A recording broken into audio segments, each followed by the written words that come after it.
super excited to go through. We're going to be talking about BOLT12, which is, for me personally, incredibly exciting. We're going to be talking about runes, and then also routing trade-offs, reliability, privacy, affordability, and potential pathfinding algorithms, or optimizations, I should say, like trampoline and rendezvous, and honestly, anything else that we want to talk about in between. Commando. See, I don't even know what that is. What is Commando? We'll get to that. Oh my God, I'm so excited. Okay, my goal here is just to have a free-flowing conversation. I really appreciate everyone joining. As I said, let's just dive in. I think one thing that would be useful is, Rusty, I suspect that not everyone knows how epic your story is and the things that you've accomplished. Can you give us like a brief summary of how you saved the planet Earth and what that entailed? Yeah, sure. That's definitely the narrative that my life fits. Yeah. So I'm just a coder. I generally work behind the scenes. I work on tools that other people do things with. I was the first person to implement the version of the Lightning Network based on the paper, and I chaired the spec process, right? So the process by which we all come together and agree on, how things are going to interoperate and everything else. That was a lot of work. So now the chair rotates, which is much nicer. I've been in free software for 20 years. I was a Linux kernel hacker before I switched to working on Bitcoin because had that whole change the world kind of nobody thought it would work vibe to it. And so I started working on the Lightning Network. I went to Blockstream. I was gonna like hack on Bitcoin with all the cool kids. And Greg Maxwell, who was CTO at the time, said to me, "Hey, you should actually implement the Lightning Network instead." So that's my background. Oh, okay, that sounds cool. Because the paper had dropped, but nobody had planned to implement it. It was like, this thing has to exist, clearly. Yeah, that was 6 years ago, and so here we are. Very humble, very modest. I love it.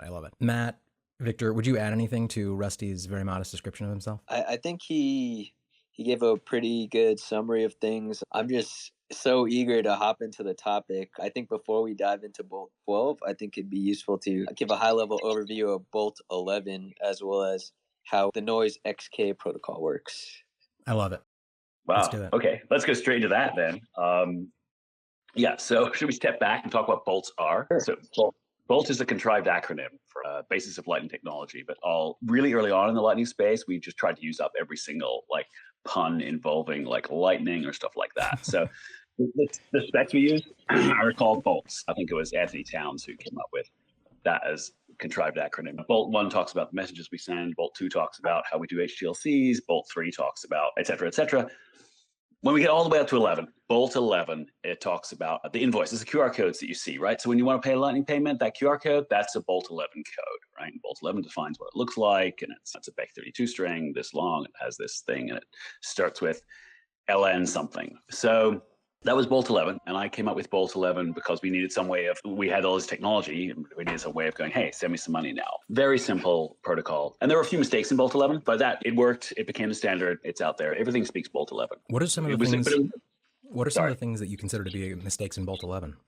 Okay, so most of them are technical. It's not extensible. It has a boutique format. We use bech32, and bech32 has this issue that you can extend it and not break the checksum, which was never supposed to happen and was only realized after bech32 came out. That's why we have bech32M now for Taproot and things like that. But we stumbled straight into that with BOLT11. Also, I thought I was being really clever because it's basically a 5-bit code. And I thought, we'll use that for the underlying protocol. But it turns out that's a mess to parse.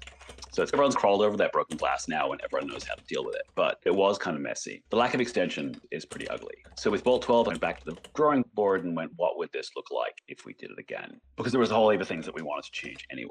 So if you're going to make it incompatible, at least make it simple. So BOLT12 is basically exactly the protocol that we speak over the wire. So when Lightning nodes talk to each other, they speak this thing. And BOLT12 just takes one of those messages and just encodes it in a bech32 style. So if you can speak Lightning, you're already halfway to speaking BOLT12 anyway. I think this is cool. And we've gotten pretty comfortable with the protocol that we use for the Lightning over the wire. It's been pretty well developed. It's pretty mature. It's extensible. It does all these things that we like. So that makes it an easy slot in for most implementations to implement BOLT12. But it looks very similar, right? It starts with LNO if it's an offer, or LNI if it's an invoice. And then it just has a string of numbers. So if it's well QR code, all that stuff. I guess the exciting thing about BOLT12 is it kind of went off a layer, right? So BOLT11 invoices they work. That's all you can say for them. BOLT11 invoices, hey, send me some money and I'll give you the secret. That's basically the deal. But it's only a one-shot, right? So you're not supposed to post that on Twitter and wait for someone to pay you. You're supposed to send that to your particular person who you want to pay, and they'll pay it. And then if somebody else wants to pay you, you generate another one. And that's the way that's how the Lightning works, right? It's this whole deal of I will give you the secret in return for making the payment. and that's enforceable on chain. But obviously that secret is unique. And once that secret's out in the world, then if you send me money, I could just go, actually, I already know that secret. I don't actually have to forward that to the person you were trying to pay. I can just take the money. So the secrets really are single use. And that's just one of it's not a BOLT12 problem. It's like a way that we use invoices problem, the way the Lightning Network works problem.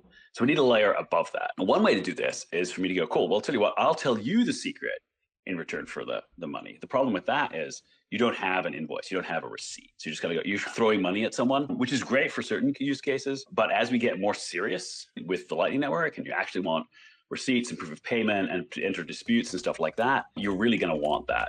You're really gonna want that receipt capability. So should we, I don't know, I'm gonna pause here and let people kind of ask questions. Just to bring it back real quick to any listeners that might be confused, what we're talking about here is like in your Lightning wallet, the QR code or the letters and numbers that are shown to you when you're taking a payment for someone. So a lot of times you'll, like during the Lightning Torch, you saw people post that on Twitter. Those are the BOLT11 invoices, and those are single use only. So to the average person, I would say the biggest change here is that they're no longer single use only, right? Yeah. So the deal is that basically the offer doesn't actually contain the invoice. It just says, hey, I want to send you an invoice. And you reach through the Lightning Network and grab the real invoice. And it has a lot of stuff that the invoice has, like a description of who you're paying and stuff like that. But then you get the actual invoice and that's the thing you pay. And it's pretty trivial, but it actually opens a huge amount of stuff if you can do that. There's already a standard out there called LNURL, which is, it's a hack, but it works pretty well. And basically it just says, hey, reach out over the web. Just do a normal web request and get the invoice from me here. And one of the problems with that is you've got to have a web server. You should be using SSL, so you need a certificate for it, all those things. We want to increasingly head towards use the Lightning Network that we've already got and just reach out through that. Because you're going to be using that to pay, right? So you might as well use that to actually fetch the invoice in the first place. And then when you go, okay, so we can fetch this invoice. Now the wallet does this for you. You don't do it manually. Just scan the QR code. Underneath, it reaches out, grabs the invoice, pays it, all that stuff. So user experience is exactly the same, except now we can do better things. We can do things that people have really wanted to do, including things like recurring invoices, which is, I think is huge, but it is a big step up for wallets to handle. Now, and that is basically, I think this is massive. And just to reiterate what Matt said, and thanks, Matt, for jumping in. What we're talking about here will improve the usability of the Lightning Network as a payee or a payer. So it's almost like BIP47 on layer 1 Bitcoin, where you will be able to have a single QR code, as Matt said, that allows you to basically scan it and pay someone. I will say, Russell, I'm super excited about the idea of the recurring payments. Some of the examples that you have on BOLT12.org blew my mind, to be honest. Pay this person every third Sunday of the 5th month. That's pretty remarkable. Just I'll stop you there. We cannot do the third Sunday thing. So I'm out. I'm not interested anymore. I defined recurrence and I went, that's too hard. So you can't do second Sunday of the month. You could do like the third day of the month and stuff like that. And you can do every 4 weeks, whatever. But you literally can't do the third Sunday. Because at some point I had to stop and go, that's just getting stupid. All right. I think it's still fucking incredible. Recurring invoices. So vendors love recurring payments because fire and forget, but they're a real hostage situation with credit cards because it's a pull technology. So they're literally, you've got to then convince them to just stop pulling money out of you. Now, Lightning, is a push technology, right? So your end is responsible for pushing it every month, which is a much fairer deal. I'm happy to sign up for your thing once a month, knowing that with one click, I can tell my wallet to stop it. But I can look through my wallet tab and see, hey, here's all the recurring payment. What the hell's that? To get rid of it, right? There's no go and fill out this form or apply to this person to please stop pulling money out of my account kind of crap. So I think it's a good deal for both sides. There are genuinely good reasons that you'd want to do a recurring payment as long as you're still in control. And I think that, for me, is a huge appeal. How would you do recurring payments if you, in the existing implementation? Is that even possible? Yeah. I've implemented, okay. Let's talk about implementation for a sec. So C Lightning has support for almost everything in BOLT12, all the offer stuff and everything else. So what's lagging, of course, is getting wallets to jump on board and implement all these things. So that's one of the reasons for this. I've been doing this awareness push, going, here's all the cool things we can do. We've got to get wallets to come along. And the other point that I really want to emphasize is it's currently a draft. And the reason it's a draft is until you've got a few people who've implemented it and really dug into it, you don't know if you've got it right. Okay, so I want wallet authors, we're talking to a lot of wallet authors at the moment who are really excited about it, and they're going through and implementing all this stuff. And they may well find, hey, Rusty, why did you do it? Why did you go left here instead of right? This was stupid. Or if you only do this, it'd be so much cooler. So you do get some changes. And so we're not committing to like what it's like today. Hopefully most of it will stay the same, but I'm sure there'll be something someone will come along and go, hey, we could improve this. And let's get it in before we finalize. So we're in that stage now of going through. So C Lightning implements it as an experimental. You turn on the experimental offers, YOLO kind of option, and then you can issue offers and accept offers and everything else. I'm talking with a couple of wallet authors. Spark has which is a front end for C Lightning. There's a version out there that is truly experimental version, unreleased, that does understand offers. You can scan an offer and pay and everything else. And I'm pushing the author to get on board with doing recurrence, which is the big thing. It's then got to remember, oh, okay, I'm supposed to pay another one of these in a week. So I've got to wake up in a week and I've got to do that. And the other thing about recurrence, of course, you start thinking about recurrence and you go, hey, I don't actually want 100 sats a week. I want $5 or something. So you start dealing with currency conversion and other things, because until hyper-Bitcoinization, there's going to be a currency the person wants. They're like, I want you to sponsor me for $5 a week or whatever it is, or maybe USD, right? There's the currency the payer has. They might be Canadian dollars, right? So you scan this thing, the offer says 5 USD. The invoice, of course, will really be in Bitcoin, but the user's going to approve and go, yeah, cool, I'll give you like, what is that, 650 Canadian or whatever it is. And then every time it fetches the invoice, it goes, cool, let's map that back to Canadian dollars that they've approved. That's more sats than they've approved, or it's fine, we'll just go through. And it'll have to prompt them again. It goes, hold on, this is weird. You authorized me for $650 a month, and it looks like they're trying to get $7 out of you. What do you want to do? So there is some like UX issues around that, but it is absolutely something that we need. Rusty, just since we're on the topic right now, let me stop you for a second. How does your implementation deal with that fiat conversion? Like, where is it pulling that number from? That's a really good question. I wish there was a really good source of this. Okay, there is no secure way to map to and from fiat amounts, right? There's a whole heap of different places you can use, APIs you can use to try to get prices. The C Lightning has an implementation called Currency Convert as a plugin, which reaches out to 4 different places to grab their rates and do a mean across them and try to figure out if there are any outliers and stuff like that. The problem is, while it's a terrible problem, and I wish there were better support for some oracles out there that I could do a mean of and everything else. In practice, all wallets are doing it anyway. There are very few wallets that don't convert. And in people's heads, they're converting it, if nothing else. They're checking a web page to do the conversion. So people are doing this. It's really hard to get around. So yeah, we're reaching out and doing a mean across a few different sources. It's really hard to tell if actually those sources are actually sourcing it from the same place anyway. So it's not clear how diverse any source of things is. Wouldn't a median make more sense, just in case there's some like crazy outlier there? Yeah, you do need to do some outlier filtering, which is that makes sense. Yeah, but yeah, there's a few kind of things that wallets generally do. So wallets are doing this today. So they're presenting you with a number and you're having to trust. So it's not great, and I'm hoping that people will dive into that and improve it. But at the end of the day, that's basically what people want. In practice, most people who want recurring payments want them in some currency that is not Bitcoin today. And presumably the wallet, again, is going to have to do its own conversion and check it. Now, perhaps eventually we'll have this standard that everyone can agree on, and that will simplify things. But for the moment, you said, go, cool, I want an invoice. The back end, the server, C Lightning, whatever, will go, cool, it's supposed to be 5 USD. Let's look that up. Great. Let's send that for however many sats that is. And then the wallet checks the amount it gets and goes, that's not what I agreed to, or that's within the range I'm happy to accept. That's fine. And goes ahead and just and pays it. Hey, Rusty, can you quickly go back to what extensibility means and perhaps BOLT9? Okay, what does extensibility mean? Okay, so extensibility means that we can add things in future. Let's look at some things that I want to add. There's a whole heap of things that you could do with this. Things naturally evolve. And you always go, it'd be cool if we could have that as an option. So there are 2 kinds of ways you can upgrade. Well, no, there are 3. One is you just break everyone and you go, cool, okay, so everyone has to upgrade to this new version because we've completely broken everything and it's completely new. Don't do that. That sucks. So we try really hard not to do that.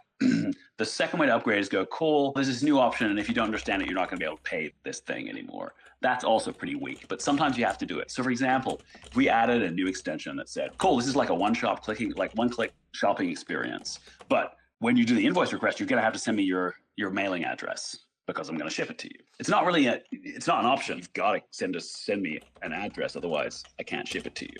Right, so we could add a thing that says, cool, we must have this shipping address. And what will happen is old wallets will go, I have no idea what it's asking for option 28. And I don't know what option 28 is, right? Time to upgrade or something. There's no really way around that. If there's something new that's required, got to go there. But in a lot of cases, there's something new. If you understand this, then that's great. But if you don't, that's cool. We'll fall back to the old style of doing it. And we have a whole system inside the Lightning protocol of doing these kind of compulsory or not compulsory upgrades. And we call it's okay to be odd. And it means that there's a whole heap of numbered fields deep inside the invoice. And if you get an odd one and you don't know what it is, that means you can ignore it. That's fine. If you see an even one and you don't know what it is, that means you're in trouble and you have to kind of stop. And it's a very simple system. And it basically just means that as we develop the spec, we can go, cool, well, here's a new feature, but it's odd. So it's not going to force anyone to upgrade if they don't want to. So extensibility is actually really important. How was that decided on, the specific even odd format? You think really hard when you add the feature, and then you decide whether to do it. Okay, so let's get a real example of something that's optional, right? Streaming invoices. This is not in the spec because it's easy to add later, as we'll see. If I want to pay, like we're doing the podcast thing, and I want to pay you every 30 seconds or something. I just want to jump in and say, by the way, this is something that you can do right now. Like Matt, who, of course, we didn't give you a fair introduction, Matt, but for those of you who don't know who Matt Odell is, what are you doing with your life? Get your shit together. But Matt is part of Tales from the Crypt and also Citadel Dispatch. And they have their podcast streaming through Breeze Wallet, through a couple other systems. And so you can literally go in and as you're listening to the podcast, you are able to, by choice, stream payments to them via the Lightning Network in real time. So that's what we're talking about right here. Yeah, this is a really cool use case, as you can imagine, right? So it opens up a huge amount of possibilities. Now, how would you do this with offers? Because basically every time you'd be doubling the traffic because you'd have an offer, which is great. It says pay me every 30 seconds. That's fine. But then you do a request, you get the invoice, and then you pay the invoice. It'd be really great to have one offer that just has a stream of invoices, right? Now, technically, there's a way of doing that such that basically an invoice is basically make this payment and you'll get the secret. And if you can chain these, right? So that secret could basically be the basis for the next invoice. So you don't need to ask the next invoice. I send you an offer. I go, cool, this is good for 100 invoices. And when you pay one, you basically get the information you need for the next one. So you just do one offer and then you can just do an invoice however many times. Now that's an example of something that would be completely backward compatible. Because if you didn't understand it, you just ask for another offer and I go, okay, you're one of those. So here you go. Here's the next invoice. Not a problem. You don't really need this, but here you go. But if someone is upgraded and they understand this feature, they go, cool, I actually can just intuit what the next invoice is going to be from the payment I've already made. So that would be an odd feature. And that's why it's not in the spec, because we can add it later. Got it. Yeah, and backwards compatibility is super important because we really do not want to make breaking changes on any of these systems where it is possible to avoid doing so, because it creates a lot of confusion and unnecessary risk. Yeah, that's right. We've tried really hard in the Lightning Network to be backwards compatible as much as possible. We have pushed upgrades through, but we've pushed them through slowly, stuff like this. And BOLT12 in this camp, it's like, why not just keep improving BOLT11? And at some point you go, there are enough things that we want to do here, paying technical debt, if we try to jam it all into BOLT11. Now, since if we added all these features to BOLT11, everyone would have to kind of upgrade BOLT11 anyway. It's like, well, okay, let's go clean. Let's go for BOLT12. But it's a big ask from all the wallet implementers. They got to step up and do this. And it's not trivial. If we look at the way I see the future of wallets going, is wallets increasingly are going to start speaking the native Lightning Network. What does that mean exactly when you say they're going to start speaking the native Lightning Network? Works. Okay, so I already said that basically when you look at this BOLT12 thing, you unwrap it, and it's pretty much exactly the same kind of message that we speak on the wire. When Lightning peers are talking to each other, the kind of message they send, it's exactly the same format. And so, okay, to understand BOLT12, in order to parse this and figure it out, you're to have taught your wallet how to speak a little bit of the Lightning protocol itself. And then you go, well, if you can do that, you can also reach over the Lightning Network and just start. And that kind of becomes important because remember, you've got to reach out through the Lightning Network in order to fetch the actual invoice. So we're already pushing you in that direction. Like it would be cool if you could just reach out and fetch the invoice. Your wallet could just speak, start talking Lightning to it, go, cool, I want to fetch this invoice. Here's the onion routing and everything else, and fetches the invoice and does it that way. So I think we are moving in that direction. And this is a gentle push towards getting everyone to, hey, you should all connect to the Lightning Network as full-on native clients and start speaking Lightning. That requires people to actually write the code in all the different languages that people use in order to actually do that work. And that's coming along. I have a lot of conversations with people who are interested in developing on the Lightning Network. I think it's this frontier that to me feels like Bitcoin 4 to 5 years ago. There's just it's a wild west, and there's so much possibility, and we're discovering it as a group, as a collective, as a community. So yep. I'm excited to see what happens. So along these lines, and it was this kind of thinking that led to Commando, which was mentioned before, and this is really nothing to do with offers, but it is. Yeah, what is Commando? I'm terribly embarrassed to admit I do not know what Commando is. Vivek responded to a tweet that I sent, which was you giving me a tattoo of a BOLT12 offer, and I was disappointed to send this out, Russell, because after looking into it a little bit more on bolt12.org, which you created, you specifically say that no one should get, it's the only bold text on the website. It says people should not get an offer tattoo, but you gave me that tattoo, and I hold you accountable for that. So can you justify the tattoo you gave me and also explain what that means? So the reason the tattoo is a bad idea, by the way, is because the spec is yet to be ratified, right? As I said before, this is the stage where people dive in and they look at it, they really start implementing it.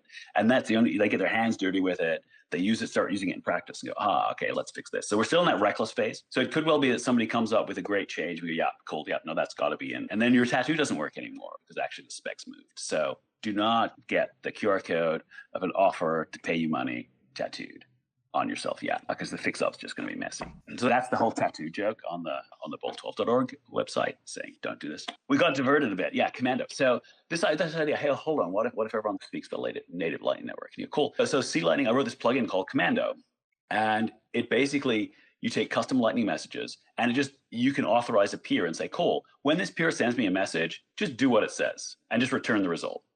So this means that I can take one Lightning peer that, anyone on the Lightning network, and authorize them to run my node for me, basically. Just drive it, right? Now that's pretty friggin' reckless, but I can also restrict what commands they can do. So the first version of Commando just had a read only. You can just list stuff, but you can't actually control my node. And the latest version has got support for runes, which are basically a simplified version of Macaroons and LND, which is basically, think of it as a cookie. I can go, here's a cookie that will let your node, you can read my logs, or you can list a couple of, you can do a few commands, but that's it. That's all this will authorize you to do. So I can hand those things out. Cool, here you go. This will let your node connect or list my funds or whatever it is that I want you to do. Yeah, and this is super important, right? Because in LND at least, we have macaroons, and basically the idea is that basically you want to be able to give an application or a person or a system the permissions that it specifically requires, and nothing more than that. And yeah, I'd be curious, can you articulate the difference between runes versus macaroons and how that kind of plays out and how you think about that?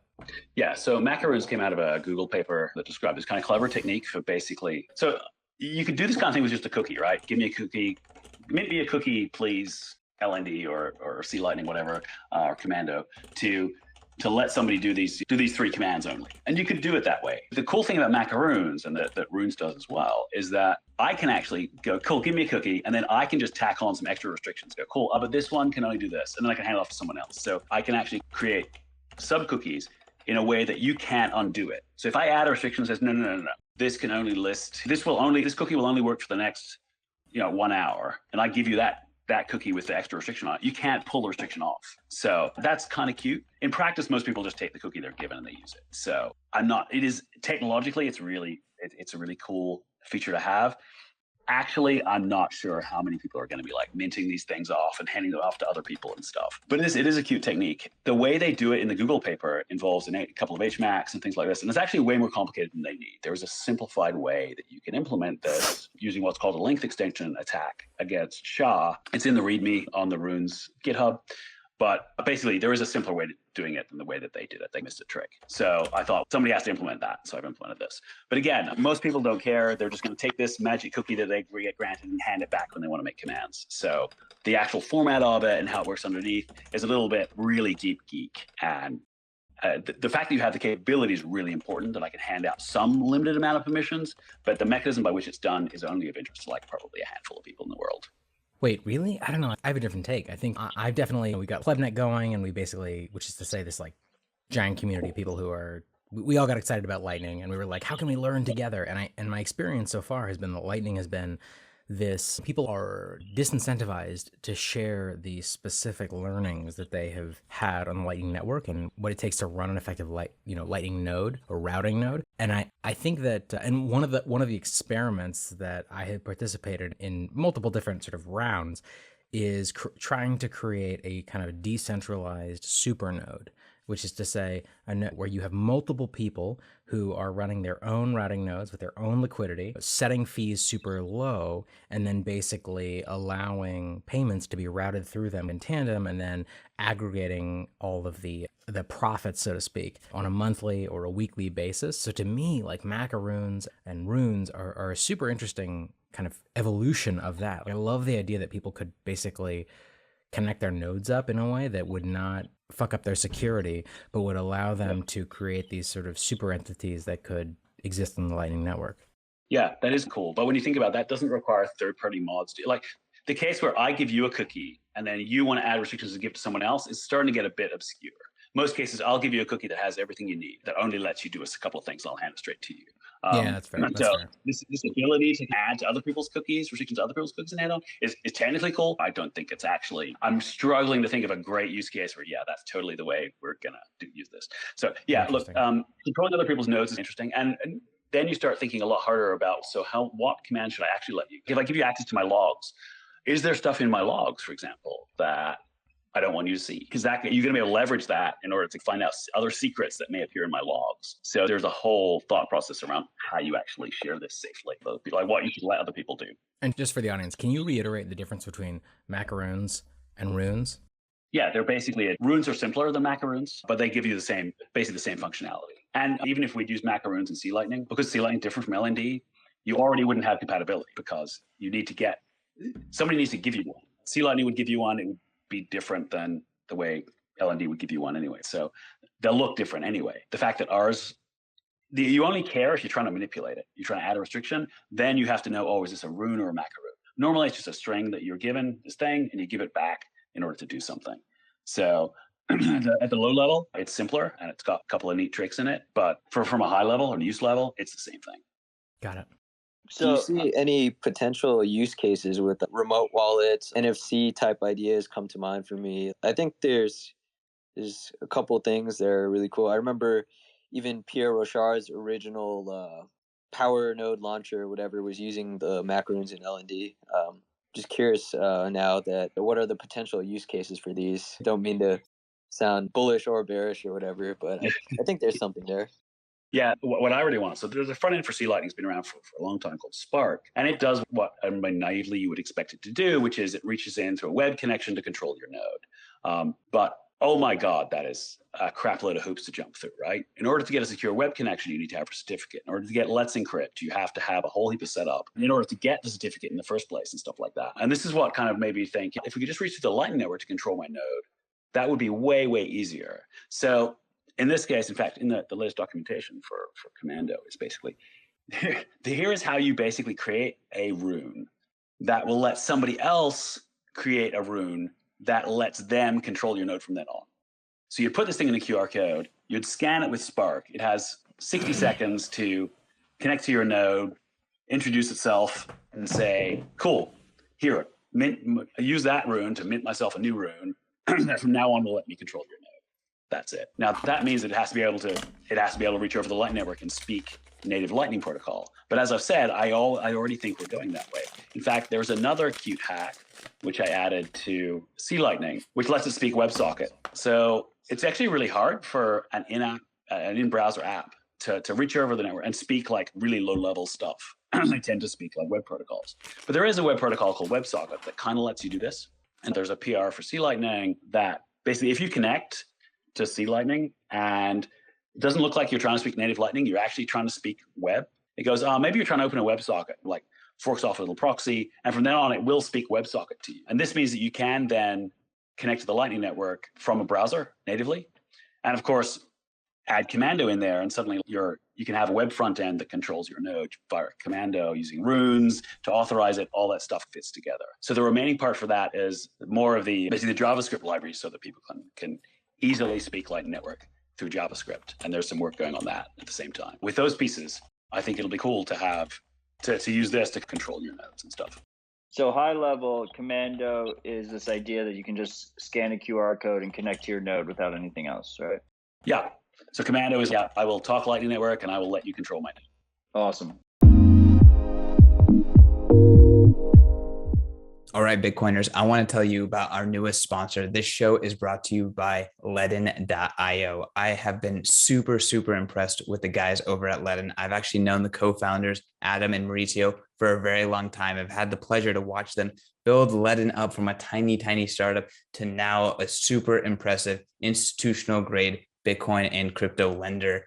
Y'all, I'm so impressed with these guys. They are offering some of the best rates out there. I don't think anyone even comes close to touching them. You can get 6.1% APY on your first 2 Bitcoin that you deposit into Ledin interest accounts, and you can get 8.5% US on USDC deposits.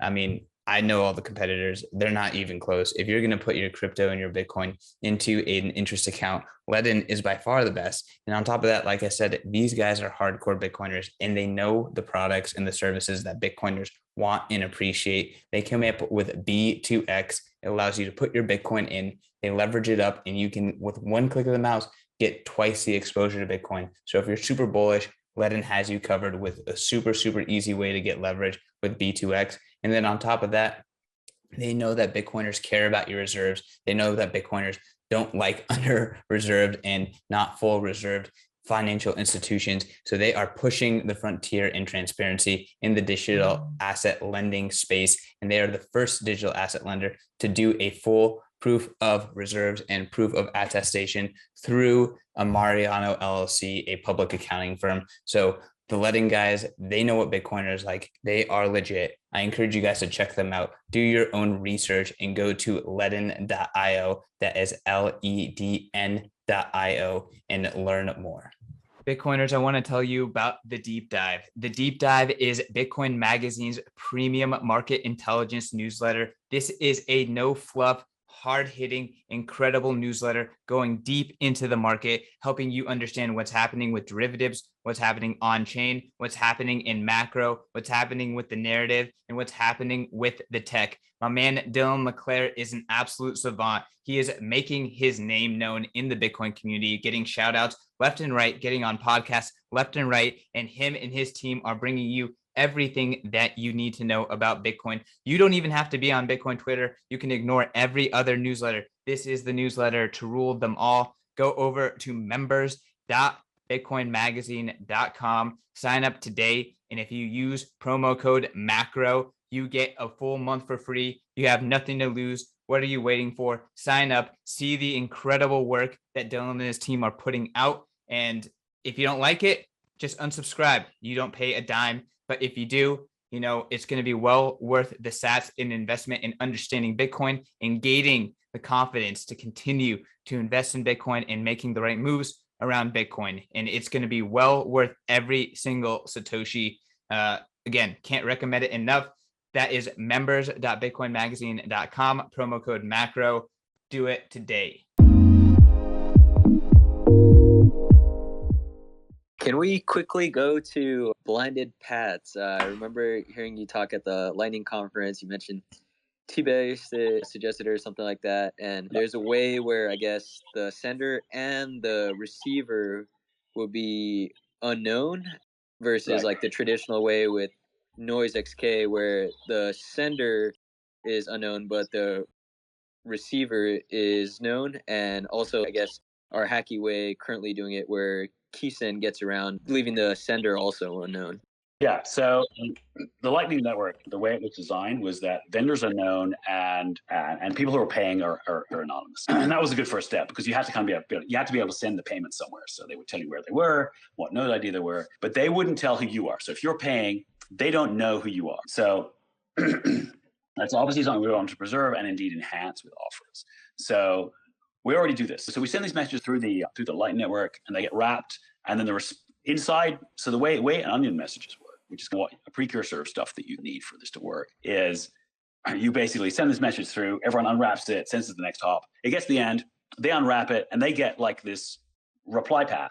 Here's how to send the reply back to me. Because you don't want to tell it, where you are, obviously, which would be the easiest way. So you give it this, what's called a blinded path. Like here, just shove this in your onion, push it to the next stop, and it will know how to unwrap it and get the message back to me. So we already do that for offers today so that you can fetch the invoice without revealing where you are. But the same technique can be used to have an anonymous vendor, right? So the offer can say, here, I'm selling you this stuff, but here's the blinded path to send it to me. So in other words, I've made up my node ID. It's not real. Here's how you're going to have to reach me.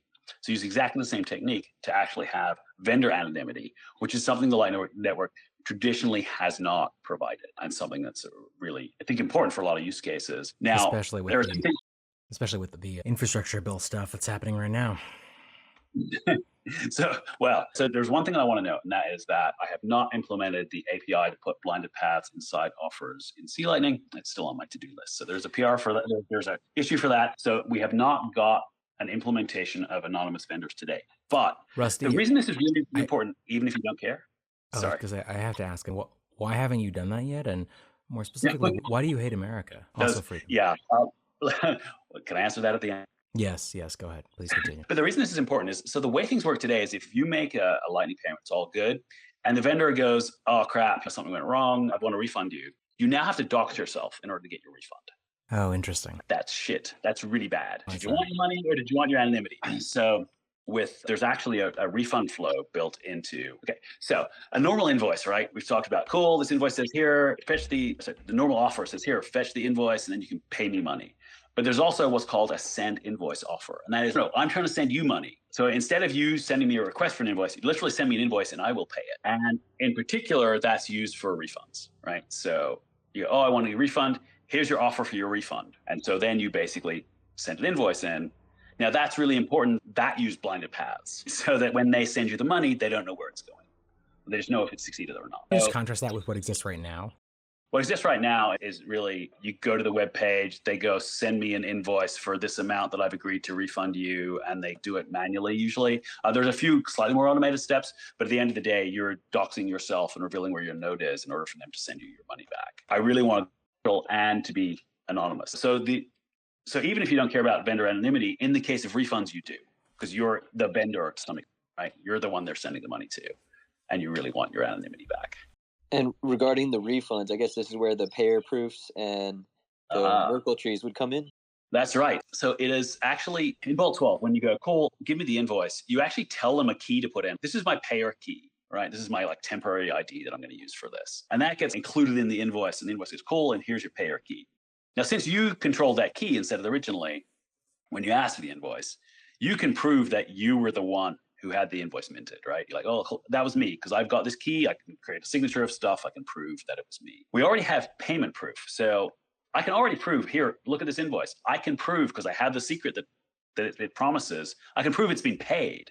What I can't do is prove that for all, I tweeted out, cool, here I paid this. And so everyone knows the secret. Whereas with this, cool, I know everyone knows the secret, so everyone can see that it's paid, but only I have the payer key. So I can prove that I was the one who paid it. Or importantly, I was the one who requested the invoice in the first place. So no, it was done on my behalf. And so that's what we leverage for refunds. Cool, just sign this thing with your payer key and I will send you money, right? So when you send them the invoice to pay, you actually sign it with that payer key that you did in the original invoice. So they know that they're giving a refund to the person who actually was the one who paid it in the first place. And that's critical. Now, you also mentioned Merkle trees and stuff. So what if I was to say Lightning Network takes off and we're all paying stuff? You will get into a dispute with the merchant one day. You'll be like, I sent you the money, you never sent me the goods. And they'll be like, no, we never received your money or whatever. You want to be able to prove that. And now you can prove this today. You can post the BOLT11 invoice and you can post the secret that you got back. And you can prove that a BOLT11 invoice was, people can look at that and you're cool. Yep, it is signed by that node. We presumably know that node is associated with big corp, whatever. And you've proven that you've paid it. So yeah, they owe you your stuff. You've got some kind of grounds for dispute. Now, the problem with that is that you can only do it by revealing the entire invoice, which may contain information, especially as it gets more enhanced. We talked about delivery address and stuff like that. You may not want to include that in your proof. The problem is the way BOLT11 works, it signs the whole thing. So in order for you to check the signature, you need all the pieces. Again, that's something we fixed with BOLT12. So it uses this kind of Merkle tree. So I can actually cleverly omit pieces and only show you the pieces you need to know. Yeah, this is the node ID. This is the secret. This is the payment hash that they promised and stuff like that. And maybe a few other fields that I choose. And you can still check the signature and check it's valid, but you can't tell what the other things that I haven't shown you are. And I think that's pretty important. For example, especially important, I can show you the payer key. So I can prove that, yes, it was me who did this payment. So again, I have to caveat this is that I have not implemented the protocol to encapsulate the proofs in a compact way. It's actually not entirely, but that's another to do. So yeah, that was designed from day one. So we can do that. I love it.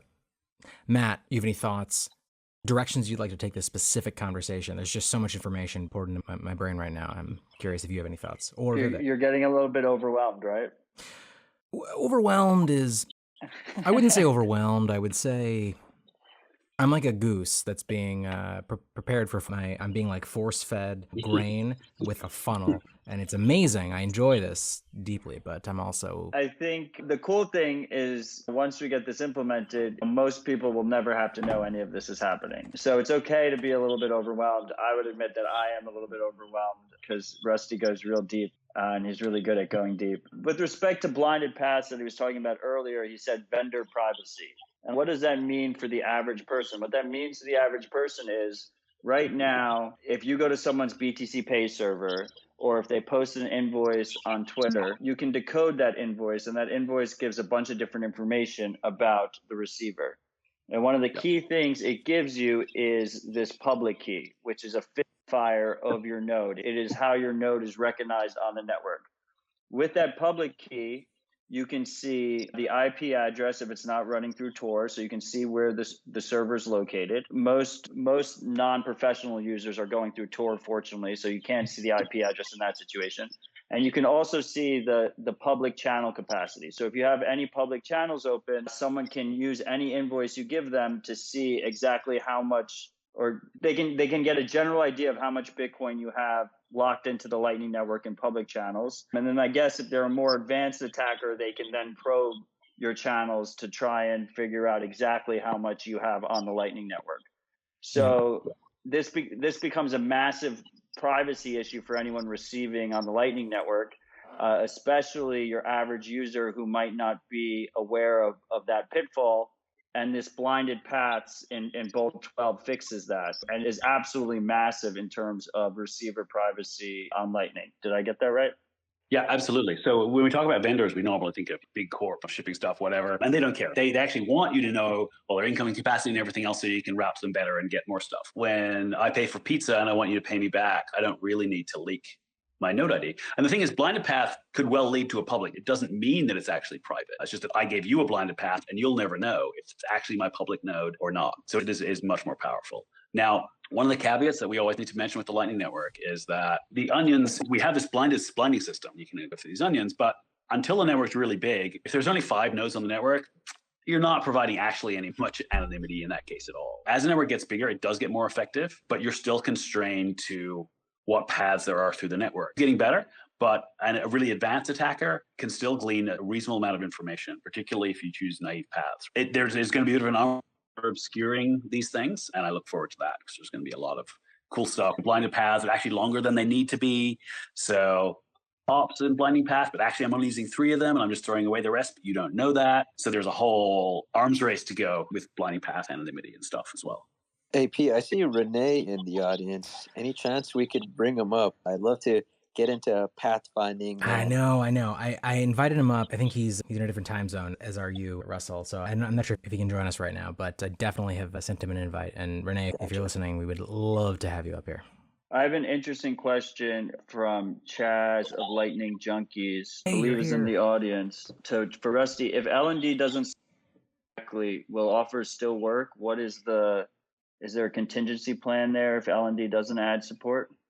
Yeah, it turns out you don't actually need very much from a node to support offers, right? There's a couple of things that I've been thinking about here. So normally an offer says, yeah, cool, pay me. But we could add an extension that says, actually, pay this node over here. So if LND didn't speak offers, then what you could do is you could have a different node that would just redirect all your payments to your LND node.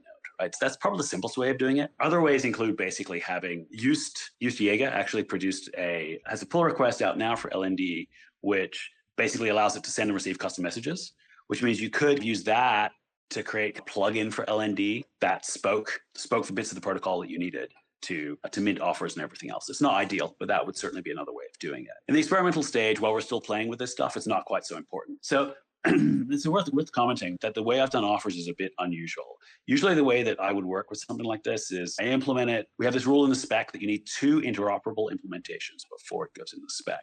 So normally someone gets excited about some feature, they spec it up, they implement it, they get one of the other wallet or Lightning authors to also go through the pain of implementing it. When they both implemented it and tested that they work together and that all the pieces seem to work, then it goes, right, cool. Now it's a candidate to be finalized, nailed in the spec, merged, and it's right. It's now a formal standard. Everyone should go out and actually implement it. And that stage of having the second person come along and really go through it is really important, because we do get amazingly good feedback. Almost every feature that's been on Lightning has gone through this way. And it's been great to have a second pair of eyes go over experienced people who are implementing it, going, hold on, let's fix this, let's tweak. This is more complicated than it needs to be, or this almost enables this new technology. If we only just tweak it this way, we can do this extra cool stuff and all that.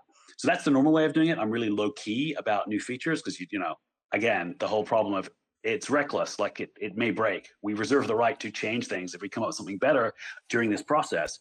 Means that I've been reluctant to go to end users. But the problem is we hit a deadlock with the offer stuff with BOLT12. It's a big job, and most of it is in the hands, at least half of it in the hands of the wallet authors. And they're busy doing a whole lot of other cool stuff and really weren't in a position to follow everything along. Cool, yeah. What we really want to do now is rewrite everything in order to support offers, right? So there needed to be some push out there to get awareness in the broader community so that people actually started experimenting with it so we could get feedback. So hence BOLT12.org, and I've been talking about it a lot more. But offers originally was something that was at the Lightning Conf back in the day, and that was my presentation there. I finally got off my ass and finally wrote the spec September last year. So it's been sitting there a while, and I think I have failed to convey to people all the cool stuff because there wasn't like a user experience that I could point at and go, here's a video of someone using an offer. And you go, oh, that's really cool. So this was stepping up to the next stage. So it is a bit unusual to do it this way, but. Yeah, I was going to say, I think that's so important. I talk about this constantly, but myself, like a bunch of other people got together and like we created this community that was called PlebNet, which currently I think we're about 3 to 4% of the entire Lightning network, of just like focusing on onboarding people, really explaining to them like how amazing Lightning is and all the things that you can do on it, because so few people understand exactly just how amazing it is. Like I was recently in a room with some BSV shills, and they were like, yeah, we can send payments instantly. And it was like, oh, really? How does that work? And they were like, it does require 0 confirmations. And we were like, are you fucking kidding me right now? What are we even talking about? And so having those experiences, having people feel like they can connect their own kind of lived experience to that is so important. And I think BOLT12 is something that I am just really sinking my teeth into and getting a sense for. I'm super excited about it. And I think creating those kinds of videos, those kinds of guides, people understanding like why it's so significant is really valuable. Yeah, and I think, so my original plan was like, cool, I'll just get some author to implement this. I'll put the spec out there, someone will implement it and we'll go. So, okay, obviously we need a bit more of a push because it takes a special kind of person to read a spec and in their mind's eye see the possibilities, because that's a very technical document that says nothing about how the users will use it and everything else. That's just assumed. Turns out that's a pretty rare. You have to already be really deep in the Lightning Network to read something like BOLT12 and go, cool, I see how that works. Yeah, and then this is the story of the Lightning Network, right? When we first created it, it's like we saw it as cool. There was a core group of people who really saw the possibilities. But for most people, it was really hard to even, we shied away from explaining it to some extent because you're like, you don't want to be seen as this crazy, in an industry full of hype. It was usually better to deliver something, put it in front of people and have them go, wow, that's amazing, to try to describe it to them up front. No, I totally identify with that. It's been, I feel like I'm in this kind of magical situation where it's like, I get to basically learn this. I get to learn this stuff along with everyone else and then get really excited about it. And for whatever reason, my own eccentricities or whatever are interesting to people. And so I get to learn along with everybody else. But it is a weird thing. There was the idea of #reckless, which I certainly identify with. And I think really making sure to find the balance between encouraging people to embrace this new technology and also understanding the risks that are involved. It's interesting. And I will say, it's so funny comparing it to all of the quote unquote DeFi bullshit that's happening out there. And if you go and you fucking try to buy SafeMoon tokens, like you go onto their website, their white paper is a fucking joke. And then also it's, you have to be facing east and also holding your left arm in your right hand. And then you have to use PancakeSwap to move to this and to that. And it's so convoluted. Whereas the Lightning Network to me is so much more robust, so much more sound. It's built on top of this layer 1 technology that we all understand and value and has just an incredible brain trust of people that are validating it in the sense that they're reviewing the code and making sure that there's something fucked up about it, and just nothing else has that. Yeah. Oh, the other thing is, remember, this has been 6 years for Lightning, right? This has been a slow burn, trying to get everything right, get all the fundamentals, and then UX, so people going on top. And when we got to that point where it was usable for geeks, the real action started happening above that, making it more usable. Things that I never would have imagined. We talk about Strike, for example. It's like not something that I had conceived of in any way early on. And it's cool to see people basically taking the stuff that we've done and basically launching it to the moon. It's amazing stuff. But yeah, I agree with you. There's that in an industry so full of bullshit, tend to really try never to talk about stuff that has not actually shipped already, which makes the offers thing really weird, because I'm in a situation where I'm talking about stuff and I'm promising this stuff and I've got most of the parts. I can't point you at a wallet today that supports offers natively, does recurring payments, does everything that I'm talking about, does your automatic refunds, all that stuff. I'm like, we have the pieces. We've spec'd it out. I've got the server side, but so it is a bit uncomfortable. Rusty, I'm so sorry. You son of a bitch. You told me that this was a fait accompli. This was a done deal when you gave me the tattoo. You gave me there was a website that implemented it. The fuck, man? Come on. That was me in sales mode, man. What can I say? Yeah, this tattoo is permanent. This tattoo is permanent. Oh shit! I thought it was one of those. Oh yeah, man. Look, the fact that on BOLT12.org it says explicitly, "Do not get a tattoo of a BOLT12 offer," a QR code. The fact that you were willing to give me the tattoo, I took to mean this is a done deal. I'm just putting this out there as a safety net to protect myself. But I'm offended. I'm deeply offended. Well, you did use the word reckless earlier, and I was like, well, hey, if you want reckless, man. Yeah, just below the BOLT12 tattoo, which you can see in the picture, you did also tattoo #reckless. So maybe this is more on me than on you, but also fuck you. Rusty, quickly, I did see that _D11N_, they added BOLT12 for the donation mechanism on BitcoinDevList.com. Yeah, I think Shores, yeah. So go ahead, Matt. Someone's using it in the wild. Not quite up to what's on BOLT12.org, but it's out there. Yeah, Apollo Feed also has an offer mechanism, so you can feed the chickens to an offer. These are important details. Yeah, but not recurringly. So if you haven't seen. So I've been working with Dennis Rodman on BitcoinDevList.com. Did you say Dennis Rodman? Rodman, but it's really the holy grail when it comes to donations. It's what we've been waiting for, or at least it's what I've been waiting for a long time, because you're able to just have this. We can just serve up a fixed QR code or a fixed line of text. You don't need to have a BTC Pay server running on some server somewhere 24/7. Connected to ClearNet. Probably most of the time when you have to run a server, you got a KYC with who's ever hosting your server as well. So instead, we can just host just a single QR code, a single line of text, and the devs on the other side get reoccurring payments as well. A lot of devs, myself personally, I've been supporting a lot of Bitcoin developers through GitHub sponsors, and that's fully KYC'd and goes through the legacy finance system. But the reason I do it is because I can just set it and forget it. So I can give them Bitcoin donations on the side, but I'll always forget. I won't do it every month. And offers just is absolutely magical in that specific use case, the donation use case.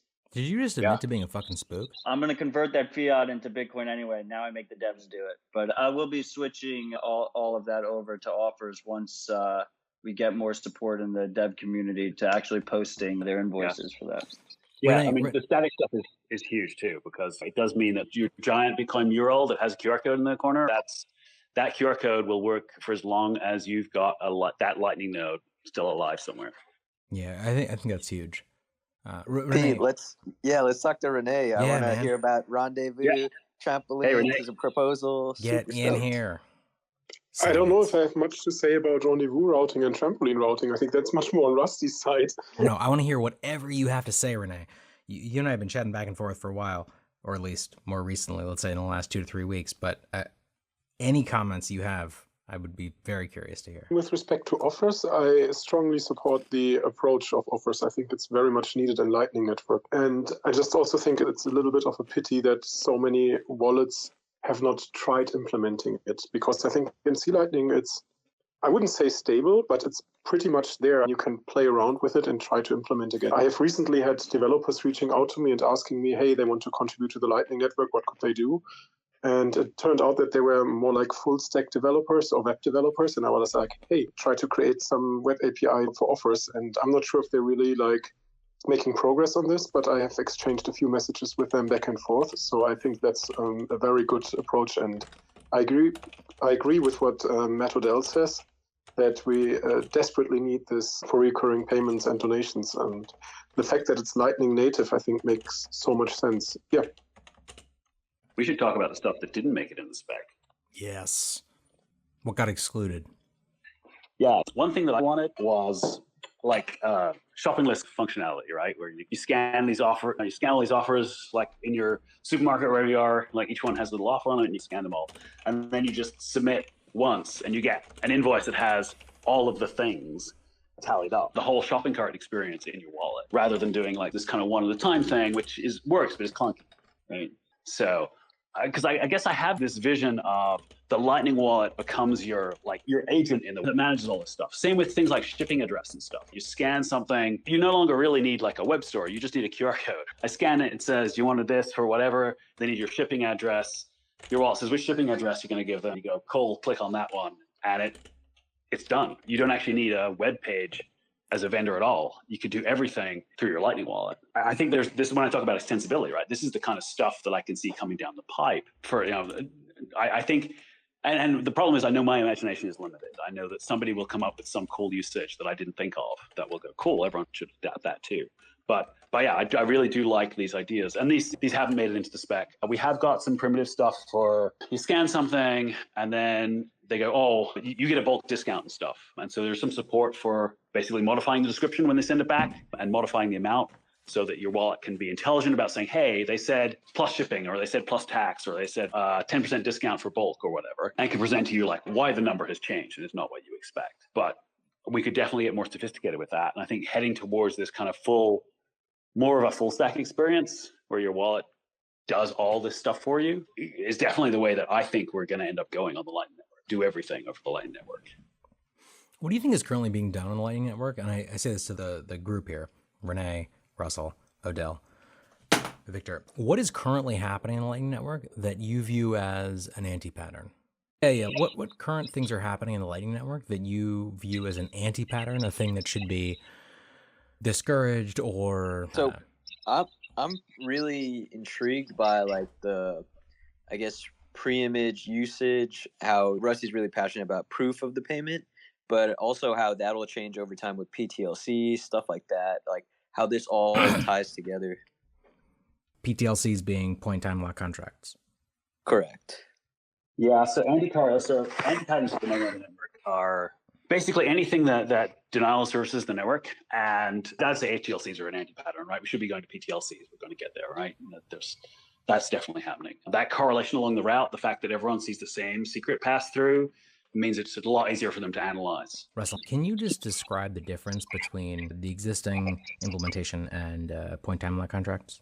So I said before that an invoice is basically hey, send me some money and I'll give you the secret kind of deal. So what happens is the request to go, cool, I want the secret that matches this, goes one way through the network, and then on the way back comes back the secret. But that secret is the same at every hop. So it might go through 5 hops, but everyone sees the same like request matching the same secret coming back. So if you can see 2 of those hops, for sure that it's definitely the same payment. So that allows you to do kind of traffic analysis and things. PTLC is a very similar trick. Like here, give me this secret in return for, give me the secret that matches this thing. But unlike HTLCs, PTLCs can be tweaked. So I can actually go, well, tell you what, I'm going to add this random number in here and ask for kind of a different secret. But when you give me that secret, I'll be able to move it back to the secret that I need. And that just introduces noise in the whole thing. So as it goes through the network, the secret that you're asking for looks completely different. But each node actually knows how to map it to the secret it wants. So this is a trick you can't do with HTLCs, but you can do with PTLCs. So it just means that you've no longer left this huge trace on the network of your payment going through. Now, they can still correlate. Hey, these things came in really close to each other and the amounts are similar. So maybe that is still the same payment, but it's not as trivially easy as it is today. It's an internal thing that no one will see any difference with, but as the network upgrades, that will. The other problem with PTLCs is that it needs to be supported by everything on the path. There will be a push for everyone to upgrade when these things come out, because you can't really use it unless everyone between you and the person you're paying supports it. There will be a push for everyone to upgrade. But in practice, we see everyone on the network pretty much upgrades within 6 months anyway. So it won't actually take that long for us to just flip the switch and turn it on. Got it. Thanks. I have to say, though, that PTLCs still suffer the same problem that HTLCs currently suffer. To a first degree, they're not cancelable. And I think that's one of the larger problems in Lightning networks. So whenever you make a payment, you send out an onion. And from that moment on, it's beyond your control. So if a node on the path is just deferring into the future or is not settling it quickly, it becomes something that we call a stuck HTLC. And that's pretty tricky to handle right now because in the worst case, a lot of our payment, especially in the multi-part payment case, is just hanging. I think with PTLCs, we can do some tricks so that we can make them cancelable, but still, while we can cancel them, the liquidity is bound. I think those are some issues on a lower level on the Lightning Network protocol that are tricky and hinder user experience to some degree. I think they're not very visible right now because we're still doing fairly small payments, and most people who are using Lightning Network right now are just enthusiasts. But I'm not sure how this is going to turn out in the future. Yeah, I think that's fair, particularly if we talk about malicious actors. At the moment, we're all friends, but network of friends doesn't scale. Yeah, I'm not actually sure if everybody is friends. So when we did our experiments with the payment flows, we actually saw some hanging payments. The method worked quite well, but eventually 1 or 2 nodes were just hanging HTLCs. And of course, we couldn't identify them directly because it were just onions that didn't come through, but also haven't been returned. And we basically had to wait 1, 2, 3, 4, 5 minutes. I think the longest case was actually that somebody hanged them for 10 minutes. And of course, it could have been an accident that the node just in the wrong moment went down. We just don't know. Yeah, reliability is going to be a really interesting question at this scale. If you look at testnet, for example, the reliability is really shit because there's no incentive. People throw up testnet nodes, they don't care about the money or anything, and they're flaky as hell. Whereas mainnet tends to be better. 1, software is getting more reliable, but 2, people care more, right? There are people actually going, oh, I'm using this every day, so I care about keeping it live. My node falls over more often than I'm prepared to admit to because I don't check that's what it's for. So. One of the things Xenon found on Telegram and is actually, we're building out a plebnet playground that is on Signet in order to allow both, developers to test out and get feedback on their specific implementations or their specific things that they're building. I'm super excited about that, though. Yeah, Signet is a resource that I'd like to have more people playing with. We have Signet support, but to be honest, I've got a Signet node, but I've not done anything interesting with it at all. So I should jump on. Yeah, well. Hey, Rusty, when tuned. Blockstream had an intern, I remember you did like a 1 million channels thing with him. Was that on reg tests? Yeah. So we faked up 1 million channels right this. So yeah, this was the 1 million channels project. We tried to go, what's Lightning going to look like if we scale it up, right? So take some properties of the network and just make some assumptions and go, cool, let's make a network that looks like it's got 1 million channels on it. And yeah, it was great. It found some issues that we had, some scalability problems, because there was just stuff like that fell over at that scale that we had to go and fix, ideally so we can forget about that for a while. One of the problems is actually, we didn't realize that reg test, the issuance schedule is like really truncated. I think you have a halvening every few thousand blocks or something. So you can't actually get enough Bitcoins in a reg test node to scale up the network, right? You don't get 21 million Bitcoins. You get a lot less because it tapers off really fast. So we have to actually scale the numbers, the Bitcoin numbers, down by, I think, a factor of 10 to make it work. But yeah, that data is still out there. So you can still simulate the network. Signet, if we can get enough people on it, solves this problem, correct? Yeah, Signet is great for that. One thing is, man, I should have dragged Christian in here. So I would like to see some of the Greenlight stuff on Signet because that makes it easy to spin up a node. We could have a Signet version and that you could just like to throw lots of nodes at it and play with it that way as well, which is nice. Oh man, I'm so excited. I have been bugging Vivek, get me access to Greenlight. I want it right now. And Michael Toy, I think, is in here, has been building out on mainnet. He's at Zebedee, yeah.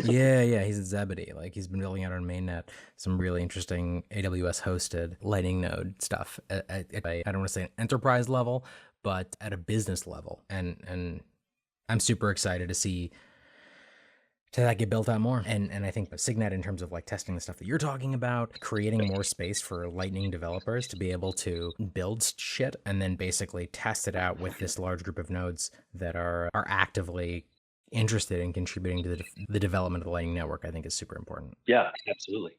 I don't know if this derails the conversation a little bit, but first off, I like the term building shit. Very effective trademarked term. Since we have Rene in here, I know Rene's been pushing for his zero base fee idea.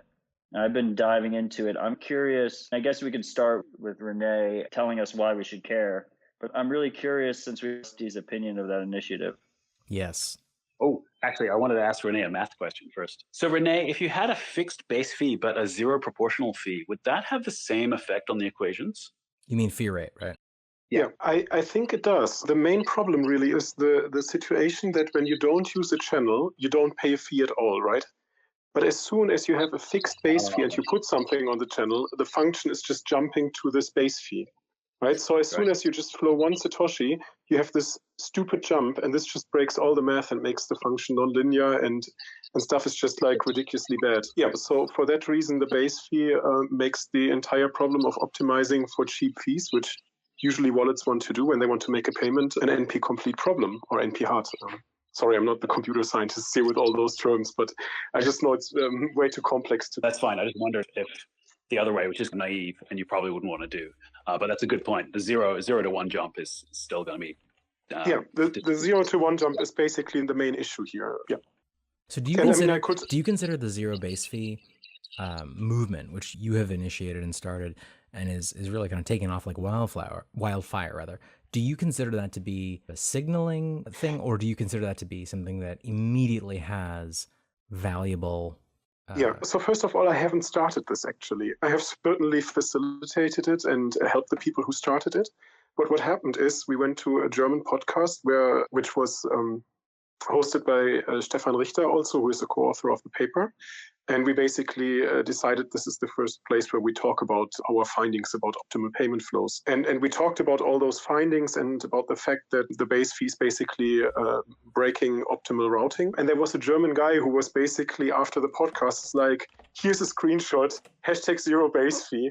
I just set all my channels to 0 base fee. And Stefan and I basically looked at us and were like, yeah, we're writing the paper. We're afraid that the B cachers would come and basically say something like, look, we always knew it. Lightning is NP hard. I don't know if they really knew it, but they claimed it and never gave a proper reason. So we were more afraid of that side, right? So that we would actually get a huge, basically, shitstorm. But the people in the German community just started to set 0 base fee on their nodes. And what I did then is basically I put up the website and basically said, look, here's how many nodes already have done this. And I basically tried to answer questions to this and address the issue. So, yeah. I love it from a social perspective, right? Because if enough nodes set 0 base fee, then we can just set the routing algorithm to ignore anything that doesn't have 0 base fee and just go, well, fuck you. And then it kind of creates this pressure vacuum. Okay, everyone else needs to set 0 base fee, otherwise they stop getting used, their nodes stop getting used. So we're still in this discovery phase of what fees should be. We're getting close to the answer of what fees should be if you want to make money, but what fees should be from a general point of view is very untractable. If it makes routing easier, then I say yes. Now, the thing is, of course, this stuff isn't deployed yet. So doing it today is it's a signaling thing rather than an actual useful thing. But it does show there is still a huge hunger on the network. People want to get involved. People want to do stuff. People want to contribute in some way. And this is a pretty easy way for them to do it. So why not? So to pull it back for a second, to any listeners that are confused, if you're running a routing node, you have 2 fees that you get to choose, and you get to choose them dynamically. You can change them whenever you want. And one is the base fee. This is a fee that anyone who through you has to pay this fee no matter what the amount they're sending is. And then the other is this variable fee or fee rate where it's based on how many sats are sent through your node. And this is completely different than how on-chain works. On-chain, if you send a Bitcoin transaction, it doesn't matter how much you taken up on the chain. So if you send all things equal, if you send a $10,000 payment or you send a $5 payment, you're paying the same fee. On Lightning, the majority of the fee is usually that variable fee rate. So the larger payment you send, the higher your fee, which is more intuitive, I think, to the average person, because that's what we do in the traditional finance world. You end up paying a percentage of whatever your payment is. So I'm curious, coming from more of a user perspective, what was the reasoning to have a base fee in there to begin with? Because to me, the variable fee makes more intuitive sense. And my monkey brain tells me that the base fee is there for some kind of spam prevention for like low fee payments, low amount payments that are very, yeah. Why does it exist? That's my fault. So there were a number of proposals early on how we should express fees. And there were some full on, hey, we should have this arbitrary fee calculation formula thing. You could say, I want my fees to scale as a square of the amount and stuff like this. And then there was actually, Christian was always like, you know what, we should just have a flat fee, which I love. Like if everyone had exactly the same fee, so many things it's so much simpler. And so we ended up just the base plus percentage seems like the simplest halfway on that spectrum kind of answer, because we didn't know. I'm not sure we still know what a good fee rate mechanism is. Like logically, you're doing some work, so you want to get paid, and you've got a number of capacity. You've got an HTLC capacity limit. You're using up one of my HTLC slots, so maybe the opportunity cost you should be paying for that, however much you're putting through. What's interesting is that there's actually a spec proposal to not count dust HTLCs towards that, which takes it back to, well, then maybe it doesn't really cost you anything to route these tiny ones. And interestingly, feeds back in this idea of the best stupid idea, and we should just do proportional. These two trends are coming together. Just to jump back for a second, I think it's useful to reiterate the distinction between, for people that are interested in being able to send extremely low fee, essentially zero fee transactions instantaneously over the Lightning Network, like you do not have to know any of the stuff we're talking about.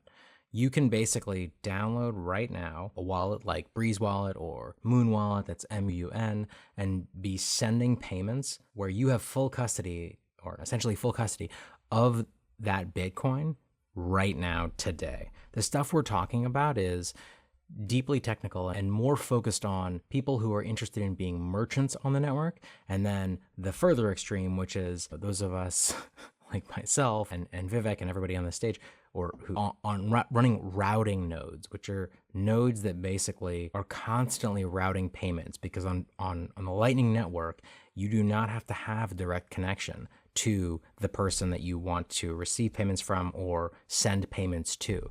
You actually are able to bounce payments or route them through all the nodes in the network as required in order to send a payment. So I just want to be clear that the stuff we're talking about here is extremely exciting. It's very important, but you do not need to dive this deep into this technology in order to be able to participate in and benefit from the Lightning Network as it exists today. You don't care about this. If Rusty and Rene succeed with this, then you'll never have to learn it. Bitcoiners, let's take a break from the content, and I want to tell you about Coolbix. Coolbix is an awesome Bitcoin hardware wallet that has been around for a really long time. They are building an amazing Bitcoin wallet called the Cool Wallet Pro. The Cool Wallet Pro is state-of-the-art Bitcoin hardware wallet technology. Its form factor is like a credit card. You can put it into your wallet, and it is designed to go with you on the go. So that way, even when you're on the go, you can have the benefit of a two-factor hardware wallet design when you're trying to spend your Bitcoin. So you can have your Bitcoin wallet UX on your phone and make it really easy to scan, decide what you want to do, but then you sign with a Coolbix, which is in your back pocket. It is tamper-proof, it is waterproof, it is flexible, it has an awesome secure element in it. And it is a really awesome way in order to have some more flexibility, yet security when you're taking your Bitcoin on the go. I personally am a fan of, this idea of making Bitcoin into a medium of exchange and making it into something that people use. I know it's going to take time, but they are working on the UX for making that possible in as secure a way possible. So have some peace of mind. Check out the Cool Wallet Pro from Coolbix. And yeah, thank you to them for sponsoring this podcast. Bitcoiners, I am so excited to tell you about the Bitcoin 2022 conference. You guys, Bitcoin 2021 was absolutely a smash hit success. It was over 13,000 Bitcoiners coming together, breaking the barriers on who can come together and celebrate freedom, celebrate Bitcoin, and the energy was absolutely electric.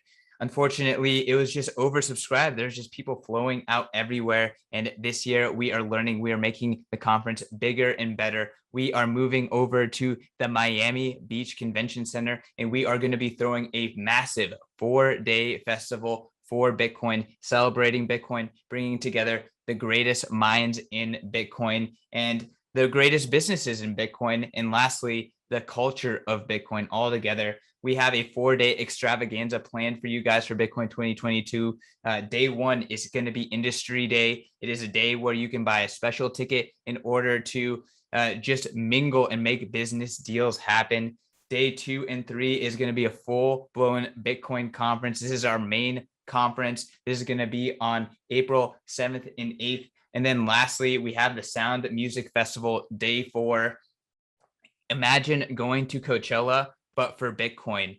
There's going to be very few talks. It's going to be all about the culture of Bitcoin. It's going to be all about hanging with your fellow plebs. It is going to be an absolutely amazing time. There's going to be Bitcoin musicians, Bitcoin artists, and all your favorite Bitcoiners, and just an amazing environment to party and just see it all, soak it all in, and to get people to realize that a Bitcoin world, a world filled with Bitcoin people doing Bitcoin things, is the world that they want to live in. That's what Bitcoin 2022 is all about. That is what the Bitcoin conference is all about. That's what Bitcoin Magazine is all about. So it is going to be a celebration of Bitcoin, the Bitcoiners, and this amazing movement that is going to make the world a better place. Go to b.tc/conference, learn more about the Bitcoin conference, learn more about all the amazing things that are happening in Miami around the Bitcoin conference, and buy your tickets. And guess what? If you buy your tickets with Bitcoin, you save $100 on all the tickets and $1,000 on the whale pass. So if you want the VIP pass, the big kahuna, if you buy with Bitcoin, you save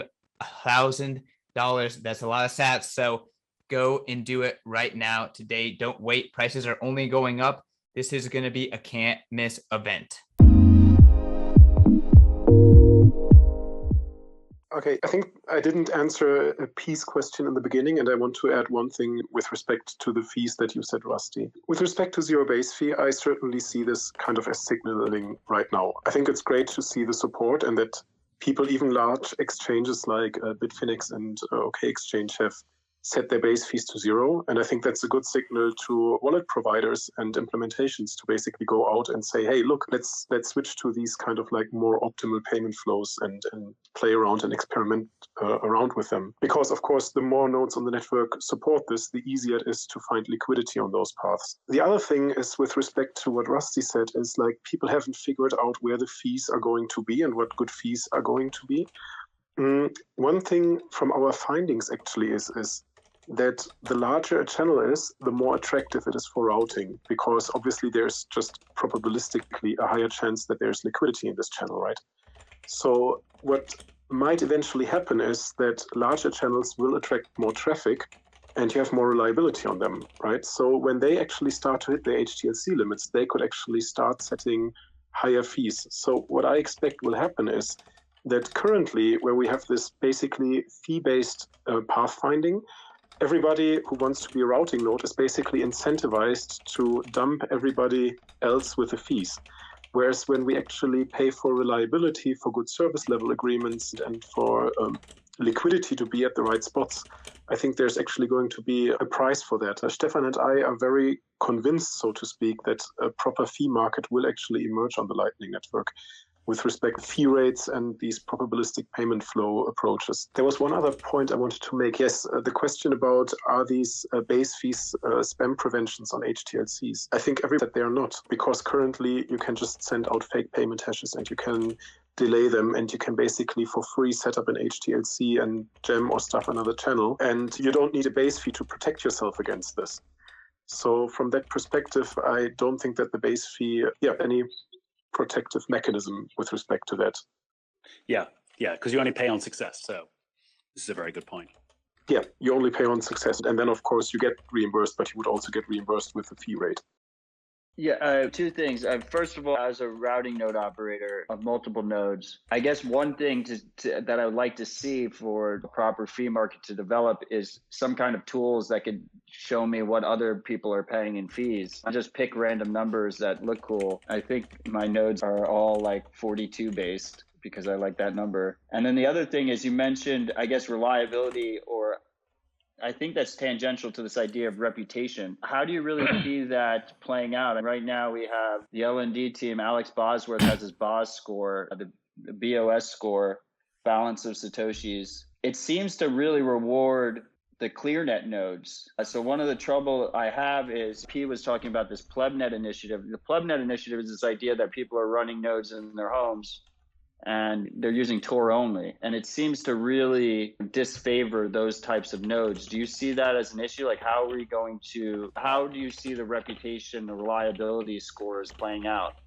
Oh, this is really good. So I have two thoughts on this. The first is, when I talked about reliability, I was mainly talking about liquidity, if liquidity is there or not. Of course, you can have different measures for reliability. Is the node online? Is the node acting properly? These kinds of things, right? Do they manage their channels? Do they rebalance? Which basically boils down to reliability. So from our perspective, I think if the pathfinding or flow finding algorithms are open source and are being used, everybody knows what to optimize for, and every routing node knows how to basically game this algorithm to their advantage, which is good because that provides a service to the network. I have been in the past frequently pointing out that the BOS core is closed source and proprietary. I don't know and understand how it's being scored, so I cannot really comment to that, but I think this is a huge problem, especially because people are trying to pick it up and trying to game this. That being said, of course, there is the chance that nodes eventually will learn some provenance scores of nodes. But I personally think it's completely unclear how those provenance scores should look like. And if we have some at some point in time, we should also make them open source so everybody knows on which playing game they are and playing field they are. So this is what I think about that, yeah. Yeah, so reputation inherently is centralizing, and that's always a danger in the network. Because if everyone goes, these three nodes are trustworthy, then everyone's going to route through them, which basically just centralizes the network again. But this, to Rene's other point, it not only as a centralized scoring kind of pretty primitive and probably not a greatest idea, it's also not actually what you want is what are the best nodes for you, which is a very relative view depending on things that only, what echoing capacity do I have right now? Okay, I've got more going this way. So I really care about those nodes more than the other ones. So I think we're going to evolve into a system where each node decides for itself how to evaluate the rest of the network. You have all the information. The only thing that you don't generally have if you're a new node is reliability information in terms of uptime, right? How reliable are these nodes? And I think having that requires some degree of trust. For that, you're going to need some oracles out there telling you, hey, I've been probing the network for months now, and this is up 99.99% of the time. So that's probably a higher quality score than something else. But I agree with Rene. I think I would like to see that a number of nodes gathering that information and publishing it from different points in the network so you can kind of correlate. And the idea eventually would be, your new node comes on, cool, do you want to establish a channel? Your node's trying to automatically figure out where's a good place to do it. And it should be gathering that data in and making the decision locally, rather than relying on some external scoring mechanism to tell it what's good and what's bad. That's particularly important, of course, because with dual funding and the open liquidity market that's coming in, it's drafted in the spec and is implemented in the latest C Lightning release, which is pending any day now, I want to say, depending on when Lisa pulls the final trigger on the release. That's really important because you've now got this open marketplace where nodes can advertise and say, hey, I will help fund a channel for you and here's my rates. You need some assessment tool to be able to go, cool, yeah, but are you worth opening a channel with or not? So I think that it's early days, but I think we will see that emerge as people need to evaluate these different offers out there. Yeah, one of the things that's been really awesome to see is the tools that are being built out for routing node runners. There's lnrouter.app, and there's LN Node Insight, and all these, and there's these tools that in PlebNet, there's someone named Gridflare that has been building out, which basically do a graph analysis and determine how your centrality will be affected by either opening channels or closing channels. And those types of tools are so valuable for people that are just getting their feet wet and understanding exactly what it means to run a successful routing node, both in the sense that they are ideally breaking even, and also, more importantly, that they're supporting the larger Lightning Network. I think we're in this kind of magical time, honestly, where these just really powerful tools are being built out. Absolutely.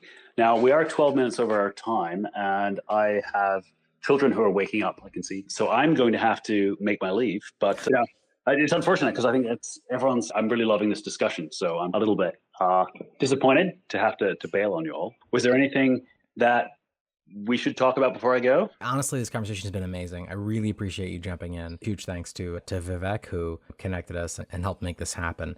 And I hope that in the near future, we can run some more of these rooms with Bitcoin Magazine and talk about this more. I just wanted to thank you personally, Rusty. Thank you for your time and thank you for all the work you do.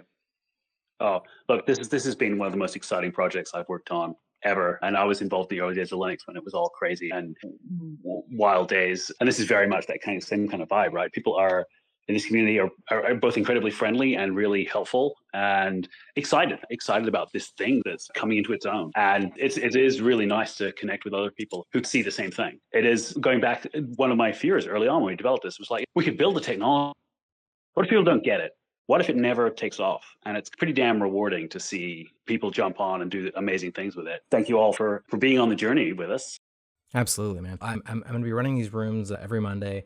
And honestly, if 1 p.m. is the time when you can join, we will shift these rooms to 1 p.m. Pacific and make it happen, because you're in the mirror world right now, which is to say Australia. Am I correct there?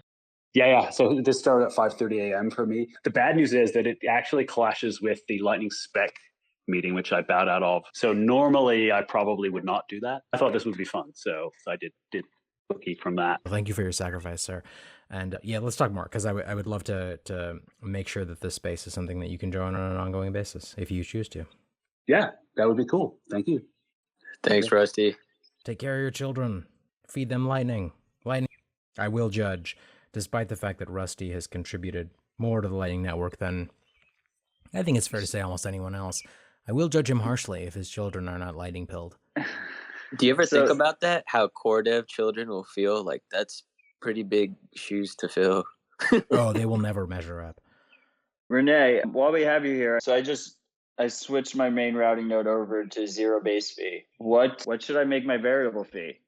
I honestly cannot tell you. I think this is something that has to be figured out. I think it's easier to compute this eventually when you see everybody using the variable fee, because you can basically compute your centrality against that fee again. I would assume that your variable fee should eventually depend on the channel size, because you are going to expect, not right now, but in the future, more traffic across larger channels than you would expect across smaller channels. But since there are HTLC limits anyway, I would assume that there is a certain trade-off. Also, when you look at our probabilistic models, we have this formula with the logarithm of all that stuff. But if you do a Taylor series, basically the linear term of the Taylor series is 1 over channel capacity, which means that the cost function for routing will basically on a linear approximation be something like 1 over channel capacity plus fee rate. So you can solve this equation and you can basically see there's going to be some trade-off between these two terms. So I would assume that the fee rate will be something similar to the inverse channel capacity. But of course, there are constants involved and you have to see how other people are setting their fees. And I think the game theory is not clear on this yet. Rene, I have 250 channels on this thing. I'm not going to pick them individually. I just set the fee across the board usually. Jesus. So I'm curious on another kind of topic here. I've heard Lightning developers say that you should only have channel partners with people you trust. This routing node in particular is a pretty public routing node. Anyone can open a channel to me if it's above the minimum channel size. Do you have any thoughts here in terms of the amount of trust you should have in your channel partners and how people should go about the minimum channel size? And I felt like 1 million sats I didn't want channels smaller than that. But I didn't want to be a dick. So I just switched it to 500,000 sats, but that's just completely arbitrary. I don't really know what to set that at. My min channel size is 5 million sats. Yeah, so you're a dick. You're not a man of the people. You are correct, sir. You are correct, sir. Yeah. I don't have the time to manage all those channels. Like I feel like if someone opens a channel to me, if I open a channel to somebody else, it's my deep responsibility to maintain that channel balance, at least 1 million sats on each side. Rene, what are your thoughts? One thing that I wanted to mention while Rusty was still there, when he also talked about fees, was I think there's 2 problems that are basically dual to each other. One problem is the pathfinding and liquidity finding problem. And that's basically how traffic flows on the Lightning Network, right? So you have certain payment pairs and they want to interact by sending an amount of a few Satoshis from one person or one node to another node. And that's pretty independent of how the network looks like, right? If I want to shop at a certain store, I want to shop at the certain store, right? And then I choose the technology and hope the technology will support this for me. The dual problem is, what do the people do who provide the infrastructure on this? So the people who provide the liquidity, the people who set up the channels, and right. So there are phenomenons when you look at planning of streets and roads, where you have situations where you have a lot of traffic between 2 points and you have a lot of streets that are jammed, and you try to create a new street in order to reduce the traffic load and have less jams. But what can happen is, it's the brass paradoxon, that the new street might be a highway that is high speed, and everybody is going to that highway, and you actually have more jam, and people are actually slower going to this new place. And these are things that have been observed in the real world. It's not just some theoretical phenomenon. And I think these questions will emerge on the Lightning Network.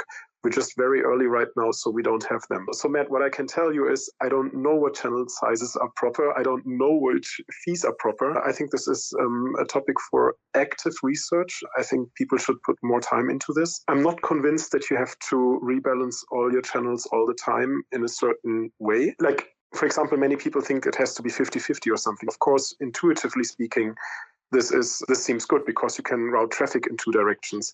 But maybe what you observe is that some of your channels always go in one certain direction. So why would you rebalance it to 50-50 if you always need the liquidity on one side? So all of these questions are basically the perspective of the construction people, of the street planners. And I think we're going to figure these things out over the time. With respect to trust that you asked before, I think it actually involves quite a bit of trust to open a Lightning channel with somebody, because weird stuff can happen. And what I personally decided to do is, I don't open channels with other people, because I'm going to pay the fees on them.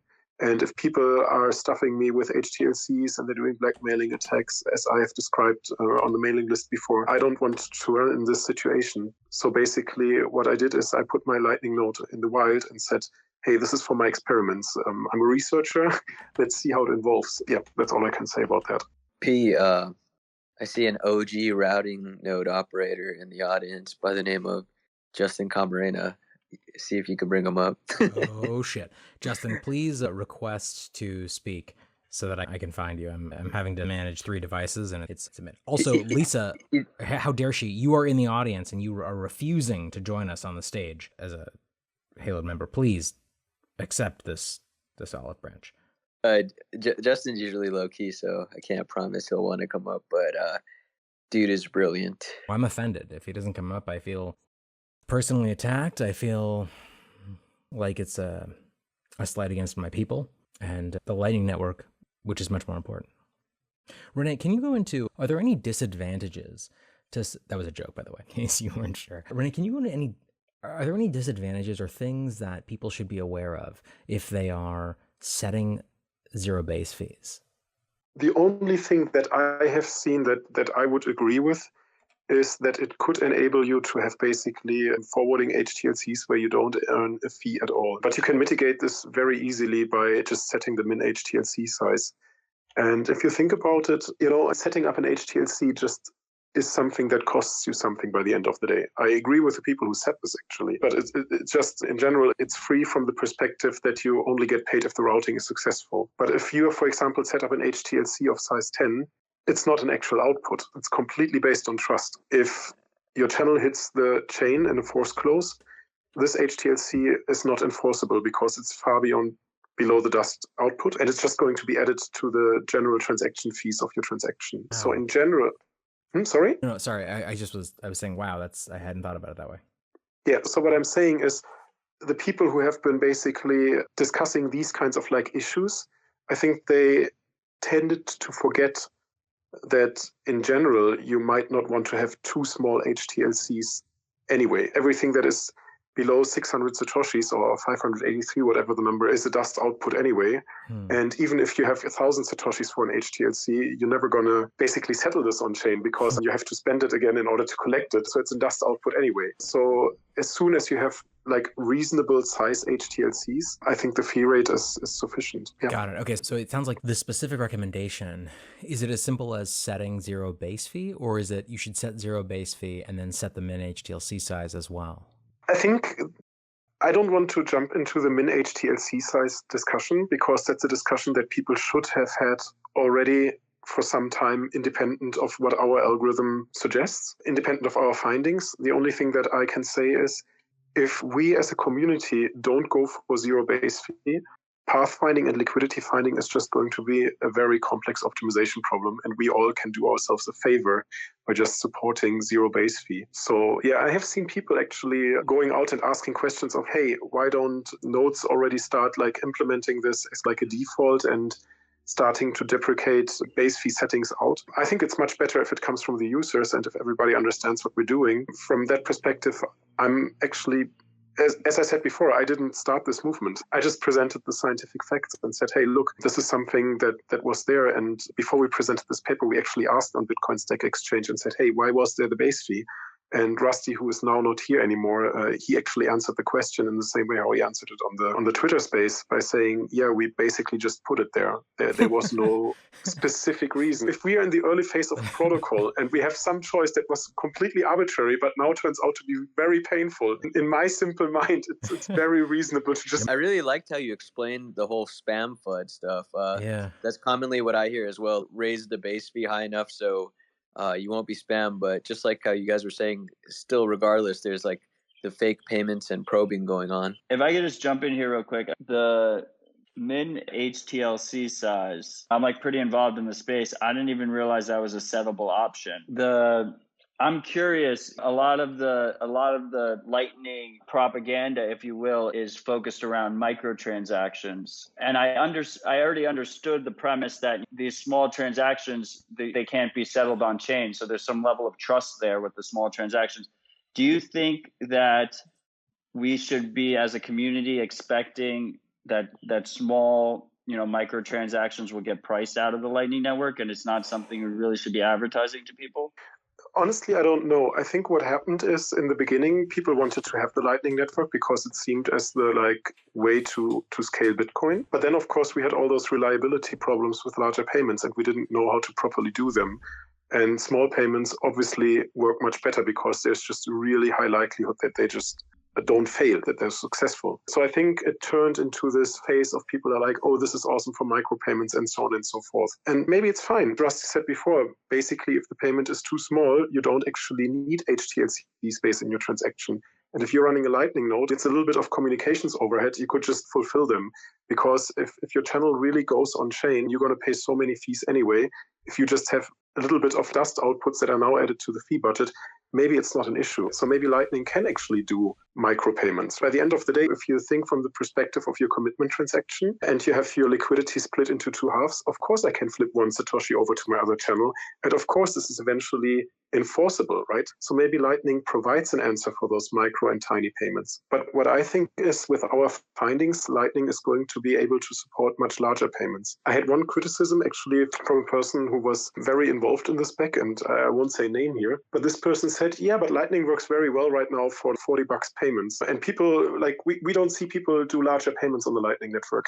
And I had to basically smile a little bit and say, if Lightning was only made for $40 payments, we could actually stick with PayPal and all these custodial solutions. It's great if Lightning can do $40 payments or 4-cent payments. I'm not arguing against that.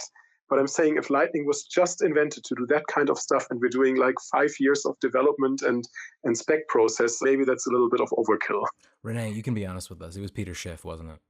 Certainly not Peter Schiff. I was surprised right now that Matt said that he didn't know about the min HTLC size kind of. And I have to basically apologize, because 2 years ago, I basically stopped doing more videos on my YouTube channel where I tried to educate more about details of the Lightning protocol, but it was just too much work at some point in time to do the research and the education. I will try to fix this.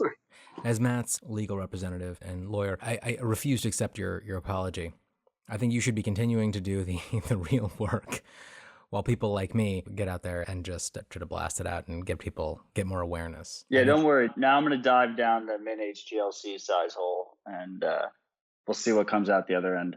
Oh, it's legit. Rene, Also, You, also, I will say, sorry, I was just gonna say, like, I have been experimenting also not only with min HTLC sizes, but also with max HTLC sizes, and maintaining basically 1 million sat max HTLC sizes on all my channels, because I want to basically minimize the number of failed payments that are routed through me, because I don't want to be put on the shit list for individual nodes. I'm curious if you have thoughts on that.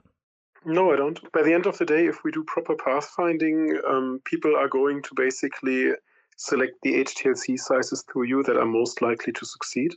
And I'm not sure if these kind of like shit lists are necessary, because it's a random process by the end of the day. And it's expected that once in a while payments fail. So, for example, one of the experiments that we did is when we tested our algorithm on mainnet, we actually counted how many of the onions that we sent out were successful and failing, and what is the percentage there. And I'm sorry, it's late, I forgot the exact numbers.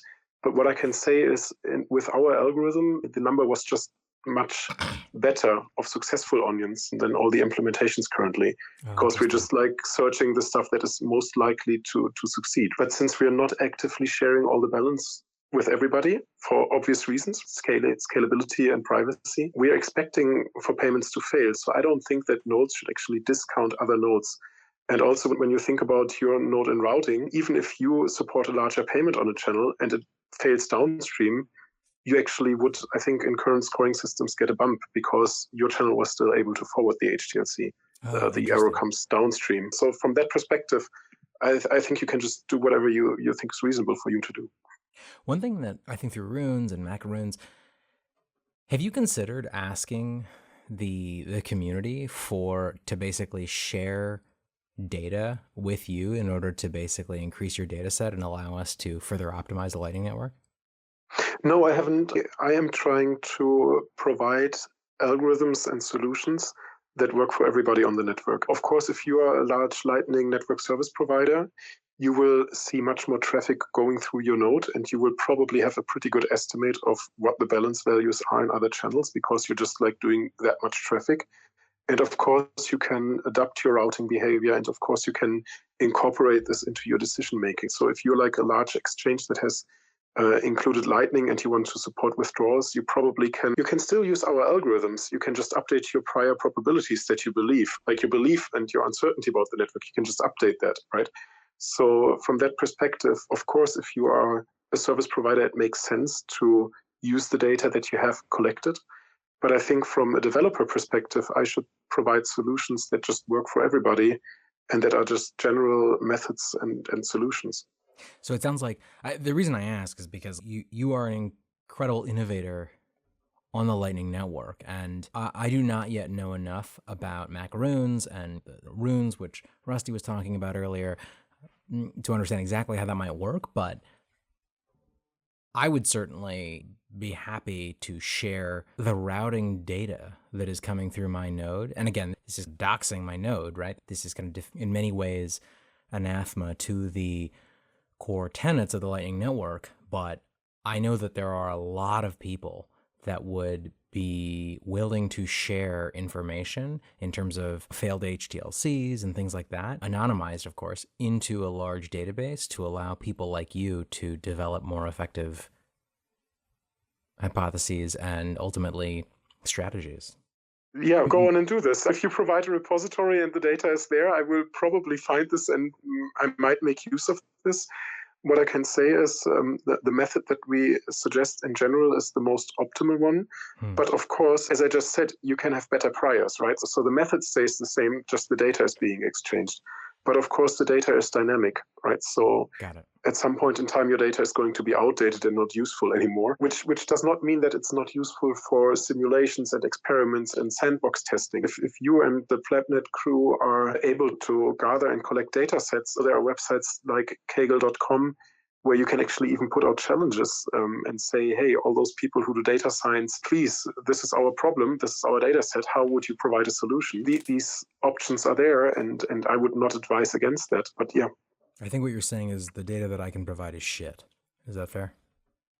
No, I didn't say that. I know, I'm kidding. I didn't say that at all. No, I just say I think that I only say that because I think that, as is 100%, I think it's very important to maintain the cypherpunk ethos. And I certainly put a lot of effort into maintaining anonymity, obviously to a much less extent given Plebnet. But I think that there's a lot of really interesting data that can be collected, or maybe not. Maybe I'm oversimplifying it, but it feels like there is useful and interesting data that can be collected by node operators who are willing, and again at their own choice, to sacrifice their anonymity, or ideally to be able to provide that data in a fully anonymous way that may help the development of some of these algorithms. But I'm still unclear if that's actually valuable. It sounds like what you're saying is like the algorithms are built out even in the absence of that information. It's not something that would be like game changing.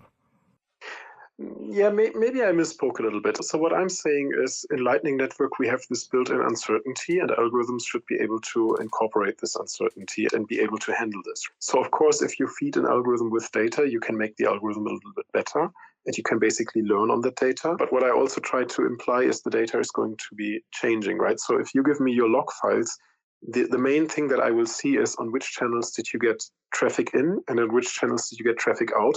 And then later, could you settle that traffic, or was it rejected? These are the main things that I see. But even if the traffic was rejected, I don't know the real reason.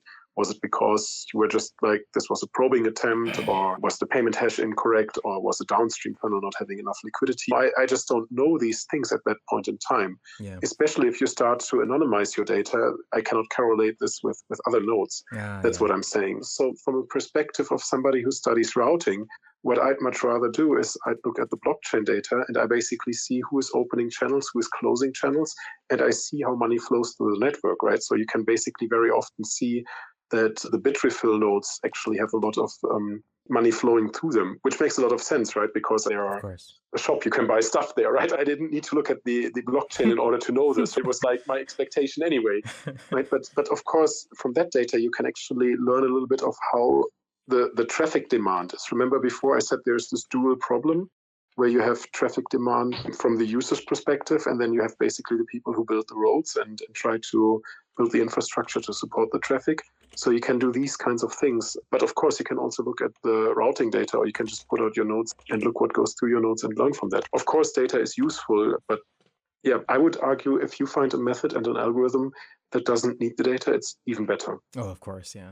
And I'm sorry to harp on this, but just one of the things that I and others have been focused on in Plebnet is like not Rene, that's you. There are like libraries now that allow you to really effectively track the failed HTLCs locally. And that's been really valuable for me to be able to get a sense for the attempted payments through my node, and then how I can optimize things to better support those, because LND at least does not by default support, or does not have the facility to track failed payments. So I don't know, that's all I was thinking about. There's a counterpoint here that I just want to throw in real quick. When you're talking about tracking payments on the Lightning Network, you talk about basically active surveillance by routing nodes along the way. For sure. And to me, the beauty of the Plebnet movement is that we have all of these sovereign Bitcoiners running nodes through Tor in their closet that are very unlikely to share those logs out with other people, while we also have these massive nodes run by regulated companies that I have a feeling we're going to start seeing them either be compelled to share the data, or they will be sharing the data amongst each other to improve their fee scenario. So ideally, to me, I'd like to see the plebs stand up and say fuck you. Data. I think that's a little bit of an existential threat to the Lightning Network in terms of privacy. Yeah. Am I wrong here? I don't disagree at all. I think ideally, and the kind of direction that I feel like things have been going is actually to create tools that allow individual node operators who are running these sovereign nodes to basically draw more interesting conclusions about their own efficacy, rather than contributing to some centralized database, which will eventually, of course, be hacked and then shared with everybody. I think it was like Nick who originally said he had like a thesis that Lightning node operators would voluntarily disclose their information to develop a better fee market. And I was like, no, we can't do that. All right, fuck that. Rene, I want to officially rescind my interest, and if you ever ask me to try to get people to do that, I'll know that you're a spook. I was curious if Rene or anyone knew what's the defaults for the min HTLC, max HTLC, as well as the CLTV. Oh yeah, that's a great question. You have to look them up in every implementation. Everybody has different values. Some things are recommended in the specs. I honestly don't know. It changed too. Chain code stuff while you guys were teaching, and I think it caught Christian off guard because that's when L&D reduced their CLTV. But yeah, I don't know. To 40 from 144, right? Yeah, exactly, P. Yeah. So I don't know where things are today, like now. I've been trying. I don't know. I humor to me is so important. It's what keeps me going. So there was a period where I was trying to advocate for people to, instead of using 40 blocks as the CLTV delta setting, to use 69 blocks as the CLTV delta. But I decided to move away from that recommendation because, funny though it was, it does not help anyone. You should have just said it's half a day. Don't worry about it. The real goal was 69,420, but it's just not. I need to be a responsible, respectable adult in some areas of my life, at least. Does your routing node even have an SLA agreement yet? Please send it via DocuSign, PDF. Yeah, that's right. I'm going to need you to sign an NDA in order to connect to my node. There's one thought I want to share in response to the discussion between P and Odell about like data sharing of your light. I think what you were trying to say and explain, at least this is how I understood it, P, was that you were saying, hey, I, as a user of some Lightning node, need a little bit more insights and a little bit better understanding of what my node is doing. Because if I spin up my node, I might see how much I have on one channel and how much I have on the other channel, but I don't have a good feeling of how much traffic goes in one direction or the other. And I think this is something that needs to be said more frequently to us developers. Because for me, this was not even a feature request initially. Totally. Because for me, of course, I have my log file. Of course, I see how much requests I get. Of course, I can write a little script and crunch this log file. And these are naturally the first things I do, because of course I monitor my software and my node and I understand what's going on there. But that doesn't mean that it could not be part of an implementation or could be part of some like proper tool chain to give you a good feeling of what's going on there. Because I would certainly agree that you could probably, as a human being, with proper monitoring of your own node, get a good feeling of, hey, this is a good channel, or this is not a good channel, or this is a peer I want to maybe increase my channel size with, or these kinds of things. Yeah. Honestly, I think it is sorely missing, in my opinion. I'm a software engineer, and even for me, I'm like, oh shit, like how do I figure this stuff out? I think that there's some really low-hanging fruit, which people, as I mentioned before, have been working on. But I think that's a huge and extremely important thing to be thinking about as we talk about increasing adoption on the Lightning Network, because I personally have been shocked and really inspired by the number of people who have zero software engineering experience, do not consider themselves coders at all, or even understand what the terminal is, buying all the components, building Raspberry Blitz, and then just being like, all right, let's fucking do this. And they're like, so how do I SSH in? Going through all of the various and specific tutorials, and then really figuring all this shit out in real time. And so I think that one of the most important things we can do in terms of Lightning adoption is creating those types of systems, not even necessarily in a beautiful UX like ThunderHub or Ride the Lightning. I think just building really effective, even command line tools that allow one to really effectively get a sense for one's P&L and specific suggestions around which channels to open, which channels to close, which again, there's someone named Gridflare on Telegram his tools have become a part of my central workflow. So I think that's a really important area to focus on. All right, this has been honestly this has been one of the most rewarding conversations I've had in recent memory. I really appreciate everyone jumping in. I'm so glad, Rene, that you were able to dive in. And I know in the past I've reached out to you and you've been like, I'm so sorry, it's super late here. What time is it exactly right now where you are, Rene? Right now it's almost 12:30. Oh my gosh. Midnight. Oh God. All right. I can't tell you how much I appreciate you being willing to sacrifice your sleep in order to jump in. I have gained an incredible amount by listening to you. I know that Rusty jumped in. It was like 5:30 in the morning because he's in Australia for him. So just want to express a lot of appreciation for everyone that's here and commenting.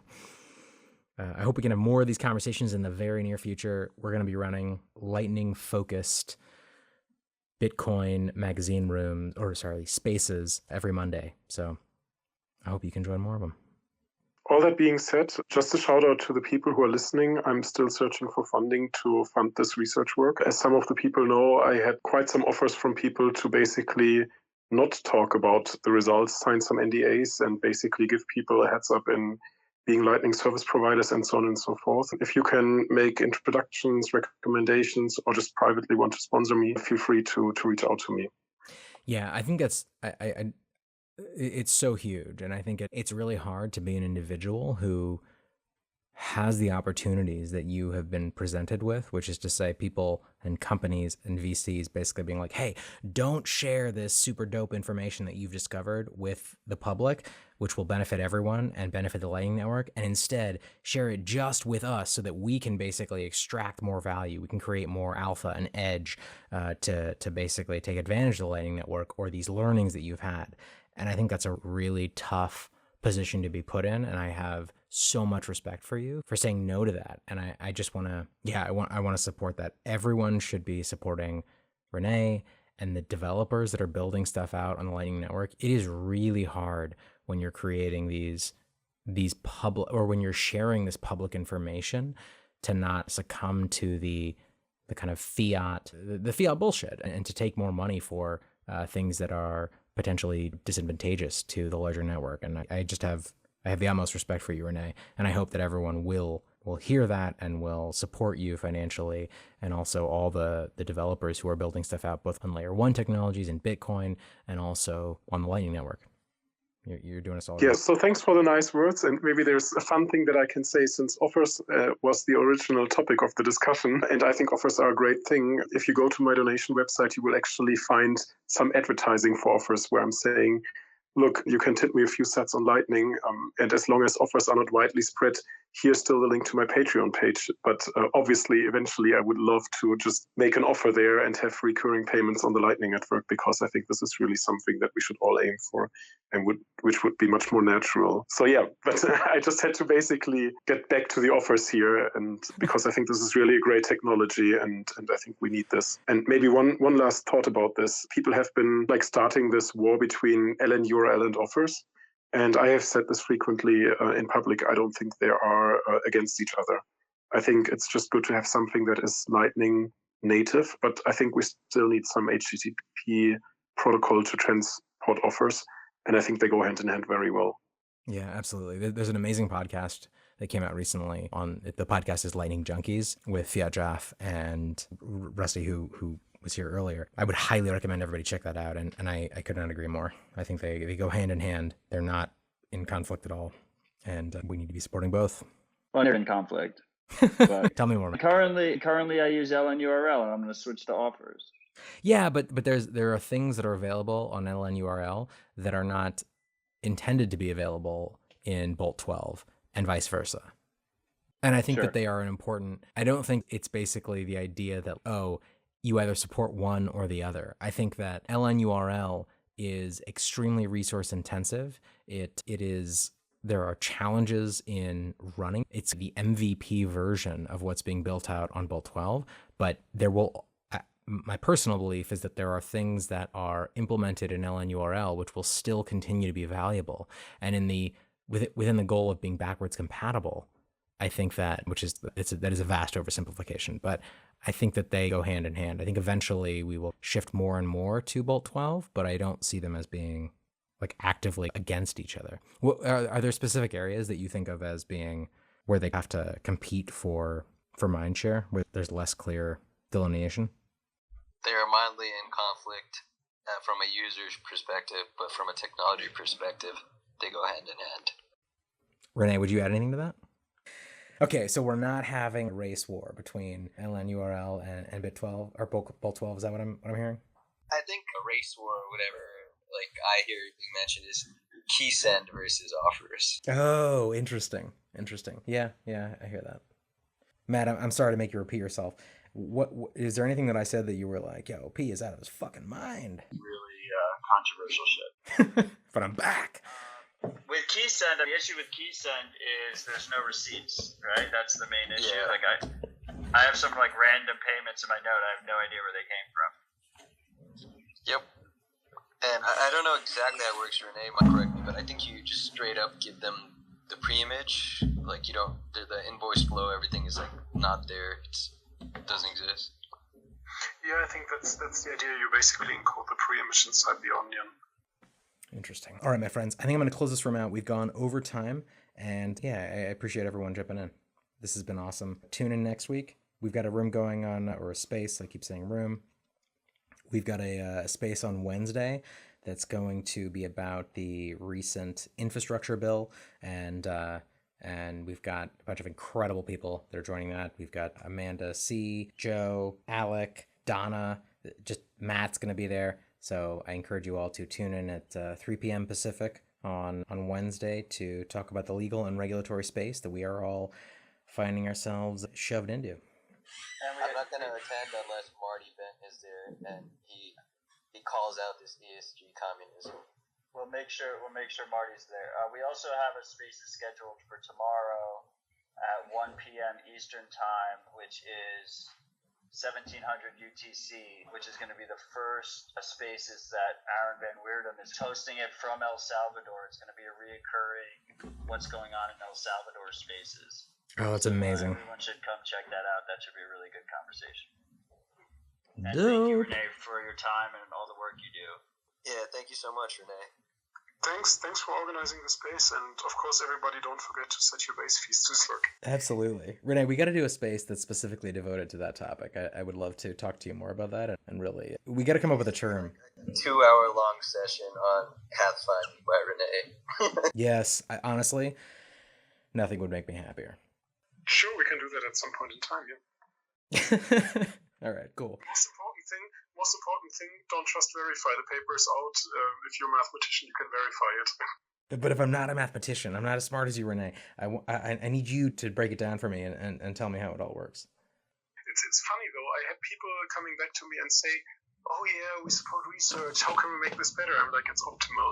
There's no way of making it better. Of course, you can discuss model decisions, but the algorithm is just optimal. That's the entire point. No, that's the wrong answer, Rene. The answer is pay me.